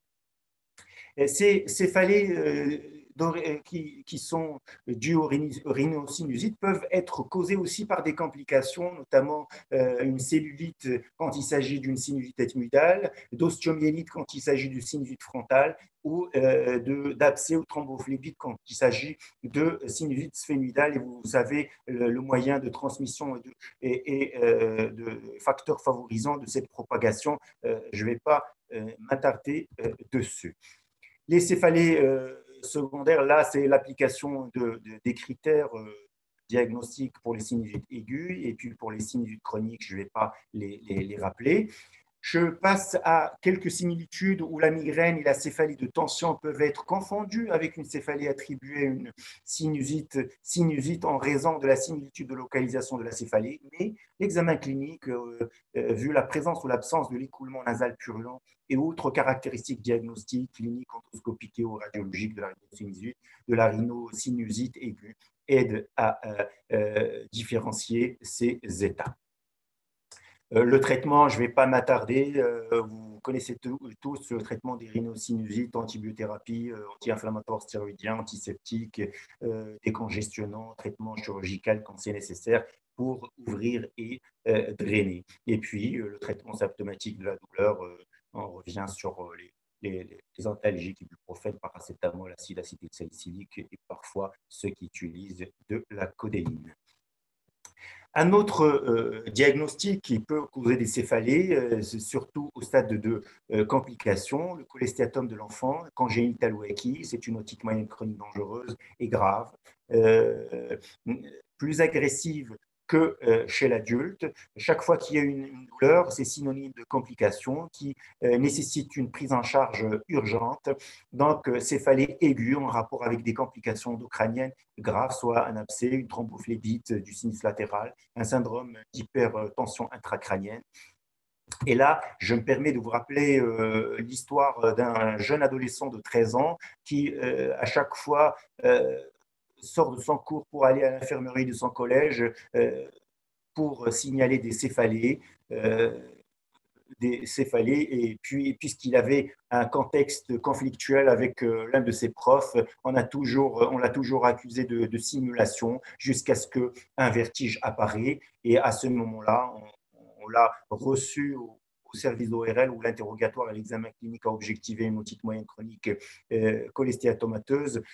C'est vrai, avec un tampon fermé ou refermé, on ne savait pas est-ce que c'est congénital ou acquis, mais il n'y avait pas de signe de focalisation, mais le scanner a montré ces lésions que vous avez vues sur le scanner avec un rocher qui est détruit, mais l'IRM aussi a montré une thrombophlébite cérébrale réactionnelle qui a nécessité un traitement anticoagulant. Ce patient a reçu une triple antibiothérapie, corticoïde et antalgique.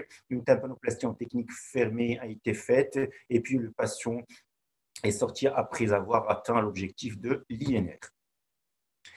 Une autre entité aussi qui nous fait peur devant la céphalée chez l'enfant, ce sont les cancers du cavum de l'enfant. C'est des céphalées d'aggravation progressive en rapport avec l'atteinte de la base du crâne et l'extension intracrânienne. L'enfant constitue aussi le premier pic de fréquence chez le grand enfant et l'adolescent. La clinique, vous le savez, syndrome neurologique, rhinologique unilatéral, syndrome otologique unilatéral et un syndrome ganglionnaire. Le diagnostic repose sur l'endoscopie, le scanner avec injection pour éliminer un neurofibrome, et puis la biopsie qui pose le diagnostic histologique. Le traitement, c'est une radiochimiothérapie, le traitement symptomatique. Une autre entité à ne pas éliminer, à évoquer à chaque fois, qui est associée à un comportement particulier de la mâchoire chez l'enfant, c'est les dysfonctionnements de l'articulation temporomandibulaire, souvent associés à un bruxisme et d'autres mouvements anormaux de la mâchoire. Et ils se manifestent par des douleurs qui sont marquées dans la zone temporale, préauriculaire, parfois bilatérale quand les deux ATM sont touchés. C'est une douleur qui peut être constante, lancinante et souvent déclenchée par des mouvements de la mâchoire, une pression au niveau des masséters. Le traitement est basé sur les antalgiques anti-inflammatoires du relaxant, une attelle occlusive dentaire parfois, très rarement une chirurgie, mais c'est des malades qui nécessitent parfois une prise en charge psychologique, si retentissement psychique, puisque c'est une pathologie qui dure dans le temps. Les dysfonctionnements thyroïdiens et parathyroïdiens, la thyroïdite Hashimoto se présente généralement avec des maux de tête. La présentation la plus courante comprenait des convulsions, des troubles psychiatriques et une hémiparésie récurrente. Les symptômes neurologiques sont liés à l'encéphalite auto-immune. Le diagnostic repose sur le dosage des anticorps antimicrosomal thyroïdiens et antiperoxydase thyroïdien très élevés, qui sont le plus souvent très élevés. Le traitement est basé sur une substitution hormonale thyroïdienne. L'hyperparathyroïdie causait aussi de graves maux de tête chez l'enfant dans 35% des cas, et qui est signalé par des signes de fatigue, léthargie, lithiase urinaire, nausées, douleurs abdominales, vomissements et polydipsie. C'est des signes d'hypercalcémie qu'on retrouve dans les hyperparathyroïdies. Le diagnostic repose sur le dosage de la parathormone, et le traitement passe par une parathyroïdectomie, traitement qui peut mettre fin à cette douleur chez la plupart de ces enfants qui souffrent d'une hyperparathyroïdie. Les céphalées post-traumatiques, le plus souvent, c'est des traumatismes mineurs, survient environ dans un tiers des enfants hospitalisés à la suite d'un traumatisme crânien mineur, parfois avec un intervalle libre. Leur sévérité n'est pas corrélée à la sévérité du traumatisme, et ils sont constantes, fluctuantes en intensité, de durée variable, quelques heures à quelques jours, attribuées à des lésions du scalp, du muscle, des ligaments, des vaisseaux sanguins, de la tête et du rachis cervical. Rarement, ces céphalées persistent pendant des semaines, empêchant l'enfant de reprendre ses activités. On peut noter aussi un syndrome post-commotionnel, fatigue, vertige, troubles visuels, troubles de la mémoire, de la concentration, sensibilité au bruit, au mouvement, irritabilité, anxiété. Le traumatisme crânien mineur peut déclencher certaines formes de migraine chez l'enfant. Les céphalées dues à une hypertension intracrânienne, c'est des céphalées progressives, nocturnes ou matinales, aggravées par une manœuvre de Valsalva, associée à des vomissements en jet nocturnes et matinaux, présence d'un œdème papillaire au fond d'œil, les causes soit un processus intracrânien, un traumatisme, une crânio-synostose, des anomalies au niveau du trou occipital, mais on peut trouver cette hypertension intracrânienne sur ce qu'on appelle des pseudotumeurs, et les bénignes sans masse cérébrale, sans masse cérébrale, mais un œdème papillaire au fond d'œil. On la retrouve chez des enfants obèses, traités par la vitamine A ou traitement par les tétracyclines, surtout le traitement de l'acné. Bien que bénigne, il y a un risque fonctionnel très important par atrophie des nerfs optiques et qui nécessite parfois une prise en charge précoce pour ne pas arriver à cette cécité. L'hypotension intracrânienne, c'est des céphalées de type orthostatique qui sont majorées par la position assise ou debout, parfois sévères et invalidantes. Les causes sont les surdrainages par des drains ventriculo-péritonéales chez les enfants drainés, une ponction lombaire avec fuite de LCR, et chez les patients avec neurofibromatose de type 1 avec un syndrome de Marfan en raison d'ectasie de la durmère. D'autres entités qui peuvent expliquer ces céphalées secondaires, notamment les céphalées d'origine ophtalmique, céphalées attribuées au glaucome aigu par fermeture de l'angle, qui constitue aussi une urgence thérapeutique, douleur oculaire aiguë avec perte de l'acuité et qui peut entraîner une cécité s'il n'est pas prise à temps quand on dépasse 30 mm de mercure. Et le diagnostic doit être précoce et le diagnostic précoce est essentiel. Céphalées attribuées à des troubles de réfraction, myopie, hypermétropie, mais aussi des céphalées attribuées à des maladies inflammatoires oculaires, notamment uveites, sclérite, choroïdite, conjonctivite et inflammation de la cornée. Les troubles du sommeil, les maux de tête et les troubles du sommeil sont liés. Il y a une liaison vraiment, on peut trouver le syndrome d'apnée du sommeil qui peut donner des céphalées, mais on peut trouver qui peut donner des céphalées où le diagnostic est posé quand on trouve une cause chez l'enfant, une cause anatomique qu'il faut corriger, soit très médicalement, chirurgicalement. Mais il y a des enfants, le diagnostic peut aller jusqu'à demander une polysomnographie pour poser le diagnostic du South. Et il y a des enfants souffrant de céphalées ou de migraines avec des troubles de sommeil. Donc, le traitement des céphalées améliore la qualité du sommeil. En conclusion, les céphalées de l'enfant sont fréquentes et variées, souvent bénignes. Certaines sont secondaires à des maladies graves et qui demandent une démarche diagnostique rigoureuse et bien menée, un interrogatoire et un examen clinique qui a un intérêt capital à la recherche de signes associés pour justifier un bilan paraclinique et demander, si nécessaire, une imagerie pour étayer le diagnostic. Et on peut être aidé par une orientation étiologique en faisant appel à l'orientation étiologique faite par l'International Classification Headache Disorders. Nécessité d'une prise en charge précoce et puis je signale un point très important qu'il y a un retentissement psychologique, scolaire, social et social de ces enfants et qui nécessite l'intervention du pédopsychiatre pour une prise en charge adéquate et un suivi ultérieur. Je vous remercie.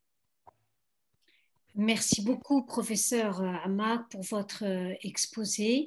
Alors, nous avons un certain nombre de questions. J'ai essayé de faire une petite synthèse. Je demanderai au professeur Amar d'arrêter le partage de l'écran, si c'est possible. Alors, tout d'abord, une confrère qui a bien précisé ce qu'a dit professeur Amar, c'est que nous sommes en zone endémique au Maghreb concernant les tumeurs du rhinopharynx et que bien sûr ces tumeurs se présentent souvent chez l'enfant à partir de céphalées. Donc il ne faut pas les omettre, effectivement. Alors, une autre collègue a posé un certain nombre de questions concernant la migraine de l'enfant. La première, est-ce qu'il faut demander un examen ophtalmo de façon systématique devant toute migraine de l'enfant? Ou alors, par contre, est-ce que cet examen ne doit être demandé que si les critères de migraine ne sont pas évidents et qu'il faut bien sûr chercher des troubles de la réfraction? Deuxième question posée par la même collègue, la même confrère, devant une migraine abdominale chez l'enfant, est-ce que c'est la même prise en charge et le même traitement que pour les autres types de migraines, ou alors faut-il y associer un antispasmodique? Et enfin, cliniquement, comment peut-on faire la différence entre une migraine ophtalmique, une migraine abdominale et une épilepsie abdominale? À vous la parole, professeur Anka. Alors, attendez, je note, oui, il y a trois questions. Donc, la première, est-ce qu'il faut faire un bilan ophtalmo systématique? Parfaitement, oui. Oui, alors comme je dis, non, non, non, il n'y a pas besoin. Encore une fois, si vous avez une sémiologie typique de migraine, c'est simple. En plus, ça y répond. Il y a le test quasiment diagnostique. Et ces enfants vont répondre à l'ibuprofène assez rapidement. Est-ce que c'est une céphalée de tension? Alors, c'est vrai que le diagnostic différentiel entre alors aussi, le problème aussi des troubles de la réfraction ou de la convergence, est-ce que ça donne mal à la tête? Il y a aussi toute une série d'études qui montrent que ça ne donne pas systématiquement mal à la tête. C'est ça aussi, il y a toute une population qui a des troubles de la réfraction et de la convergence et qui n'a jamais mal au crâne. Vous voyez, là aussi, il faut avoir les deux sens en tête. Non, encore une fois, une céphalée de tension, souvent, en plus, la céphalée de tension est souvent associée à une migraine. C'est rare qu'on ait que des céphalées de tension isolées. Hein, il y a toujours souvent une sémiologie migraineuse. Alors, il peut y avoir aussi des enfants qui vont démarrer leur carrière de migraineuse sous des formes de céphalée de tension un peu décapitée, enfin non, de migraine décapitée, dans la mesure où, comme je l'avais évoqué, mais je ne pas assez répété, que les enfants, ils s'endorment, et quand ils s'endorment, même les adultes, hein, ça nettoie la crise. Donc, vous voyez, ces enfants ils vont avoir mal à la tête pendant un quart d'heure, 20 minutes, ils vont se coucher et c'est terminé. Il va y avoir aussi toutes les céphalées temporaires. L'enfant qui est en voiture, la voiture souvent va être chez les enfants donner des céphalées. Si vous restez 20-30 minutes de voiture, il a mal au crâne, il s'endort un peu. Mais si ça se prolonge une heure, là, il va développer une migraine. Vous voyez, donc c'était une céphalée de tension qui arrêtait, c'était une migraine potentielle. Vous voyez, selon la stimulation, l'intensité et la durée du facteur déclenchant, vous voyez, il y a ces éléments-là. Mais encore une fois, non, moi, alors là aussi, sauf s'il y a évidemment des éléments objectifs, des troubles de la vision à l'école, des choses comme ça. Mais moi, je dirais pas, en tout cas nous, dans les enfants qu'on voit, c'est rare qu'ils n'aient pas vu l'ophtalmo avant. En plus. Mais voilà, en fait. Alors, je ne sais pas si j'ai bien répondu, mais enfin voilà, c'est ce que je peux dire. Deuxième chose, c'était la migraine abdominale. Oui, alors c'est vrai qu'autant la migraine avec céphalée, on est assez brillant, si j'ose dire, avec nos anti-inflammatoires, notre paracétamol et notre triptan, puis toutes les mesures que je vous ai décrites pour limiter le stress, etc. Autant sur les migraines abdos, on galère plus. Alors, exceptionnellement, certains vont répondre à l'ibuprofène, vous voyez, aux anti-inflammatoires, ce qui est paradoxal. Un anti-inflammatoire est censé faire mal au ventre et on va donner à un enfant qui a mal au ventre de l'ibuprofène. Eh ben, mais quand même, globalement, ça reste quand même insuffisant. Et on a les antispasmodiques, là aussi, il ne faut pas se cacher derrière son doigt, ça ne marche pas. Tous ceux qu'on voit, tous les enfants qu'on voit mal au ventre, le Débrida, les machins, le Spasfon, tous ces trucs-là, pour nous, ça ne marche jamais. Ça rassure le praticien, il a prescrit quelque chose, mais ça, dans mon expérience, ça soulage peu les patients. Ou alors, il y a aussi l'effet placebo qui est quand même très efficace. Il ne faut pas l'oublier. Donc voilà. Donc, par contre, il y a souvent, alors dans les migraines abdominales chez les grands, là, on va souvent trouver des gamins surdoués, ouais, des gamins qui réfléchissent beaucoup, c'est des gamins brillants, etc., qui se mettent une pression d'enfer. Je vous rappelle que on parle de notre intestin qui est notre deuxième cerveau, parce que c'est très richement innervé avec beaucoup de neurones. Hein. Donc, il y a vraiment et toutes les émotions souvent s'expriment au niveau du ventre, au niveau de notre abdomen. Donc voilà, donc ça, il y a plus les côtés un peu psychothérapeutiques, si j'ose dire, d'aller chercher des facteurs de stress, de gratter un peu à ce niveau-là, qui vont, et avec, encore une fois, en vieillissant, quand ils deviennent des migraineux beaucoup plus classiques, et là on va avoir nos traitements médicamenteux qui marchent. Mais c'est vrai qu'au départ, avec les migraines abdos, ou alors ils s'endorment, là aussi, ça peut être encore une fois, le sommeil peut leur rendre des grands services. Après, comment? La troisième question, Ah oui, c'est l'épilepsie abdominale. C'est vrai que ça arrive, c'est rarissime. J'ai dû en voir peut-être un ou deux cas. Oui, voilà aussi, si on veut si on y pense, il faut faire un électroencéphalogramme. Voilà, voilà comment éventuellement on peut résoudre ce diagnostic différentiel. Alors, il y a aussi une question qui revient sur la migraine vestibulaire. Est-ce que vous la considérez une migraine avec aura vestibulaire ou une hyperexcitabilité vestibulaire secondaire au mécanisme ayant induit la migraine? Pour moi, c'est ce qu'on appelle, il y a en effet très souvent les enfants, on a vu, il y a ce que je vous ai décrit tout à l'heure en voiture, mais c'est les enfants aussi qui font des roulades, la tête en bas, en effet, qu'on va stimuler le vestibule. Est-ce qu'il y a une hyperexcitabilité? Je ne sais pas, mais en tout cas, ces enfants, en effet, vont avoir comme bien, pas que ça uniquement ça fait partie des facteurs déclenchants qu'on va retrouver. Alors, je ne sais pas comment était formulée la question déjà, c'était sur... Alors, attendez. Une migraine avec aura vestibulaire ou une hyperexcitabilité vestibulaire secondaire. Pour moi, je ne sais pas si je fais de grandes différences. Je vous dis, pour moi, il y a un facteur déclenchant. Alors, une aura vestibulaire, ce serait une aura qui se manifesterait avec des vertiges. Alors, je ne sais pas si... si, en effet, on a vu tout à l'heure dans les formes neurologiques qu'il peut y avoir en effet des grandes variations, des grands troubles neurologiques, y compris vestibulaires. Mais voilà. Alors, il y a une question qui revient beaucoup. C'est cette histoire d'indication de l'imagerie. Une TDM du cerveau chez le tout petit doit être demandée en cas de céphalée récente qui persiste. Ou alors, il ne faut pas oublier aussi qu'un enfant migraineux peut également faire une tumeur. Et donc, bien sûr, oui, mais c'est toujours la vérole et le bureau de tabac. On peut avoir les deux.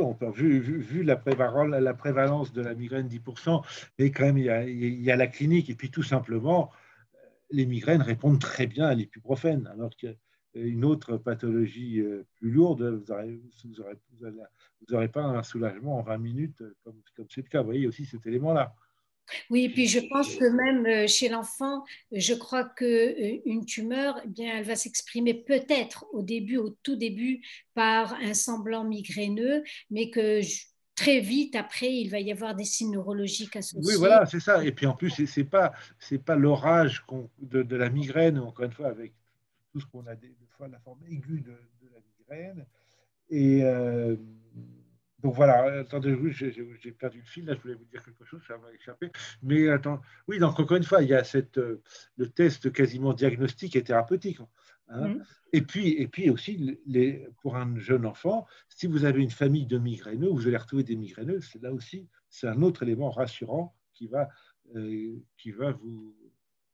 faire que vous n'êtes pas obligé d'explorer. Et puis là aussi, ils peuvent, si jamais vous êtes inquiet, vous me recontacter, etc. Alors, on nous demande aussi quand est-ce qu'on doit démarrer le traitement de fond de la migraine chez l'enfant et est-ce que les dérivés de l'ergot de seigle sont interdits à l'heure actuelle? Il n'y en a plus, il y en a plus, c'est des vasoconstricteurs. Attendez, à ma connaissance, je crois qu'il y a encore les gouttes, mais enfin, je crois que, enfin, bon, voilà, en plus avec les triptans, voilà, il y a quand même c'est des triptans. Alors c'est sûr qu'il ne faut pas mélanger ces deux types de vasoconstricteurs quand même, mais on démarre. Encore une fois, souvent, ce que je vous ai dit tout à l'heure, c'est très les traitements de fond médicamenteux chez l'enfant sont très décevants. D'ailleurs, chez l'adulte, quand on voit un peu les séries chez l'adulte, hein, si, enfin, moi, chez les jeunes adultes, quand même, ça m'arrive maintenant les bêta-bloquants, hein, l'avlocardil, hein, le propranolol, quand même, c'est certain, il y a vraiment, ça aussi, ça mange pas de pain, entre guillemets, de donner un comprimé de bêta-bloquant chaque jour. Et pour certains, on a quand même des bons effets. Hein. Nous, sinon, c'est encore une fois, c'est le Laroxy, la petite dose, mais là aussi, on va voir sur certains qui vont y répondre, d'autres pas du tout. C'est assez variable, mais surtout le gamin qui ne dort pas, etc. Il y a l'effet sédatif qui va leur permettre de récupérer un peu de sommeil et d'avoir moins de sommeil. Et puis tout l'accompagnement avec. Voilà, mais le Laroxy, c'est à partir de quel âge? Bah, nous, on va le prescrire. Enfin, oui, moi, je dirais 7-8 ans. 6-7 ans. À raison de 1-2 gouttes par jour? 1-2 gouttes par jour? Non, on commence à 4-5 gouttes. Et puis, on fait des paliers. Mais là, encore une fois, les médicaments, c'est bien, mais il y a tout l'accompagnement, tout ce que je vous ai. C'est ça souvent qui est efficace. C'est retrouver le facteur déclenchant au niveau scolaire, au niveau familial. C'est ça. Encore une fois, c'est le gamin qui se fait harceler. C'est souvent ça aussi. Alors, quelques autres questions. Votre attitude pratique concernant les migraines post-traumatiques et est-ce que vous avez rencontré dans votre expérience si riche des patients porteurs d'acouphènes et qui étaient en fait des migraines? C'est pour moi, c'est pour le collègue. C'est pour vous et pour votre confrère, professeur Ammar. Moi, je dirais qu'on en a vu. Alors, c'est vrai qu'on va avoir parfois certains enfants migraineux ou des traumas crâniens mineurs, on va dire, peuvent être quand même générés secondairement des céphalées plus ou moins chroniques. Mais là aussi, toujours avec un terrain d'anxiété, de stress. Mm-hmm. Et l'autre chose, c'était quoi l'autre? Les acouphènes. On n'a pas ce qu'il connaît chez les adultes, ou en effet, chez les adultes, ces acouphènes chroniques, invalidants. Non, ça, on n'en voit pas. Mais néanmoins, je vous ai dit, régulièrement, on voit des enfants qui ont des sifflements comme Aura, voilà, mais qui restent, qui s'arrêtent voilà, quand la crise s'arrête, ou même avant, même la crise. Vous voyez, donc on n'est pas du tout embêté par ça. Alors, en ce qui concerne les troubles moteurs qui constituent un aura ou qui arrivent au moment de la crise migraineuse chez l'enfant, type hémiplégie, c'est quand même assez impressionnant pour les parents. Alors, est-ce que c'est un trouble qui va disparaître juste à la fin de la crise et est-ce qu'il va réapparaître chez le même enfant à plusieurs reprises? Est-ce qu'on retrouve ce trouble? Alors, en effet, il y a souvent quand même, c'est la crise inaugurale. Après, ça va beaucoup mieux. D'autant plus qu'on leur a appris à prendre les médicaments précocement et que, bien là, j'en ai encore une il n'y a pas longtemps, avec l'ibuprofène, ça répond à tous les coups à l'ibuprofène. Mais le jour où elle n'a pas son ibuprofène, etc., là, elle va développer la forme hémiplégique avec les troubles neurologiques, etc. Donc, vous voyez, il y a déjà, encore une fois, la sémiologie va être bien sûr liée à la précocité du traitement. Mais souvent, en effet, une fois qu'on leur a bien expliqué que c'est bénin et que voilà, il n'y a pas besoin surtout pas aller leur faire des PL comme souvent. Le gamin qui arrive aux urgences avec une sémiologie comme ça, si on leur a pas dit que c'était un syndrome récurrent qui avait déjà été bien exploré. Moi, je fais des certificats pour qu'ils puissent avoir qui donnent ça. Et puis même des fois, maintenant, ils ont compris, ils disent bon, on reste à la maison, et puis on sait qu'au bout de 12 heures, 24 heures, ça va aller mieux. Voilà. Professeur Ammar, vous avez ici une question. Quelle est votre prise en charge des rhinosinusites chroniques, le traitement de la rhinosinusie chronique? Pour les enfants, déjà, c'est pas fréquent. Donc, chez un enfant, c'est une rhinosinusie aiguë le plus souvent. Mais le grand enfant et l'adolescent, passe d'abord par un examen clinique endoscopique va expliquer cette rhinosinusie chronique. Et, le traitement passe par traitement médical, antibiothérapie antalgique, mais expliquer d'abord le terrain, sur quel terrain d'allergie, terrain d'une mucoviscidose terrain de cet enfant qui fait qu'il a cette rhinosinusite chronique. Mais le plus souvent, c'est des rhinosinusites aiguës qui sont bien traitées et qu'on ne voit pas aussi fréquemment que chez l'adulte, le grand enfant et l'adolescent. Tiens, Judas, ça me fait penser, moi j'ai eu justement dans mes milliers de patients, j'ai eu en effet un enfant de collègue d'ailleurs, qui avait vraiment une sémiologie typique d'algie vasculaire de la face. Il avait 10-11 ans, ce qui est quand même exceptionnel, je n'en ai jamais vu. Et on a eu après la clé, il avait une énorme pansinusite qui peut donner, vous voyez, qui peut donner une sémiologie, et c'est exceptionnel, de céphalée aiguë, primaire aiguë. Elle n'était pas primaire puisqu'elle était liée donc à cette pansinusite, et ça s'est résolu très bien. Mais vous voyez, pour vous donner un peu des... Mais d'ailleurs, le diagnostic différentiel chez le grand enfant de la sinusite de la migraine et de la sinusite frontale, pour peu que cette sinusite soit bloquée et qu'il ne se mouche pas, eh bien c'est bien sûr c'est la migraine. Et c'est vraiment l'examen endoscopique et puis éventuellement le bilan d'imagerie qui va faire le diagnostic. Bien, écoutez, je remercie professeur Daniel Alquin pour nous avoir honorés de sa présence, pour nous avoir tellement appris au cours de ce webinaire et nous espérons de tout cœur l'inviter et qu'il nous honore de sa présence en présentiel au Maroc. Avec grand plaisir. Merci beaucoup. Je remercie professeur Amma aussi de nous avoir également beaucoup appris au cours de ce webinaire. C'est toujours un plaisir, un grand plaisir de t'écouter, cher ami. Merci Leïla. Je remercie l'Audima. Il y avait beaucoup d'inscrits du Maroc, des pays voisins, et ça fait toujours plaisir de savoir que, eh bien, au cours d'une séance, eh bien, on apprend toujours et on fait profiter nos amis aussi. Je voudrais également remercier nos amis et partenaires du laboratoire Hikma. Et enfin, je voudrais également informer que l'intégralité de ce webinaire sera diffusée sur notre site, le site de la Société marocaine d'ORL et de chirurgie cervico-faciale. Et enfin, je vous souhaite à tous et à toutes un excellent week-end et une très bonne soirée. Merci beaucoup. Merci à vous. Merci. Merci. Et au revoir. À très bientôt. À bientôt.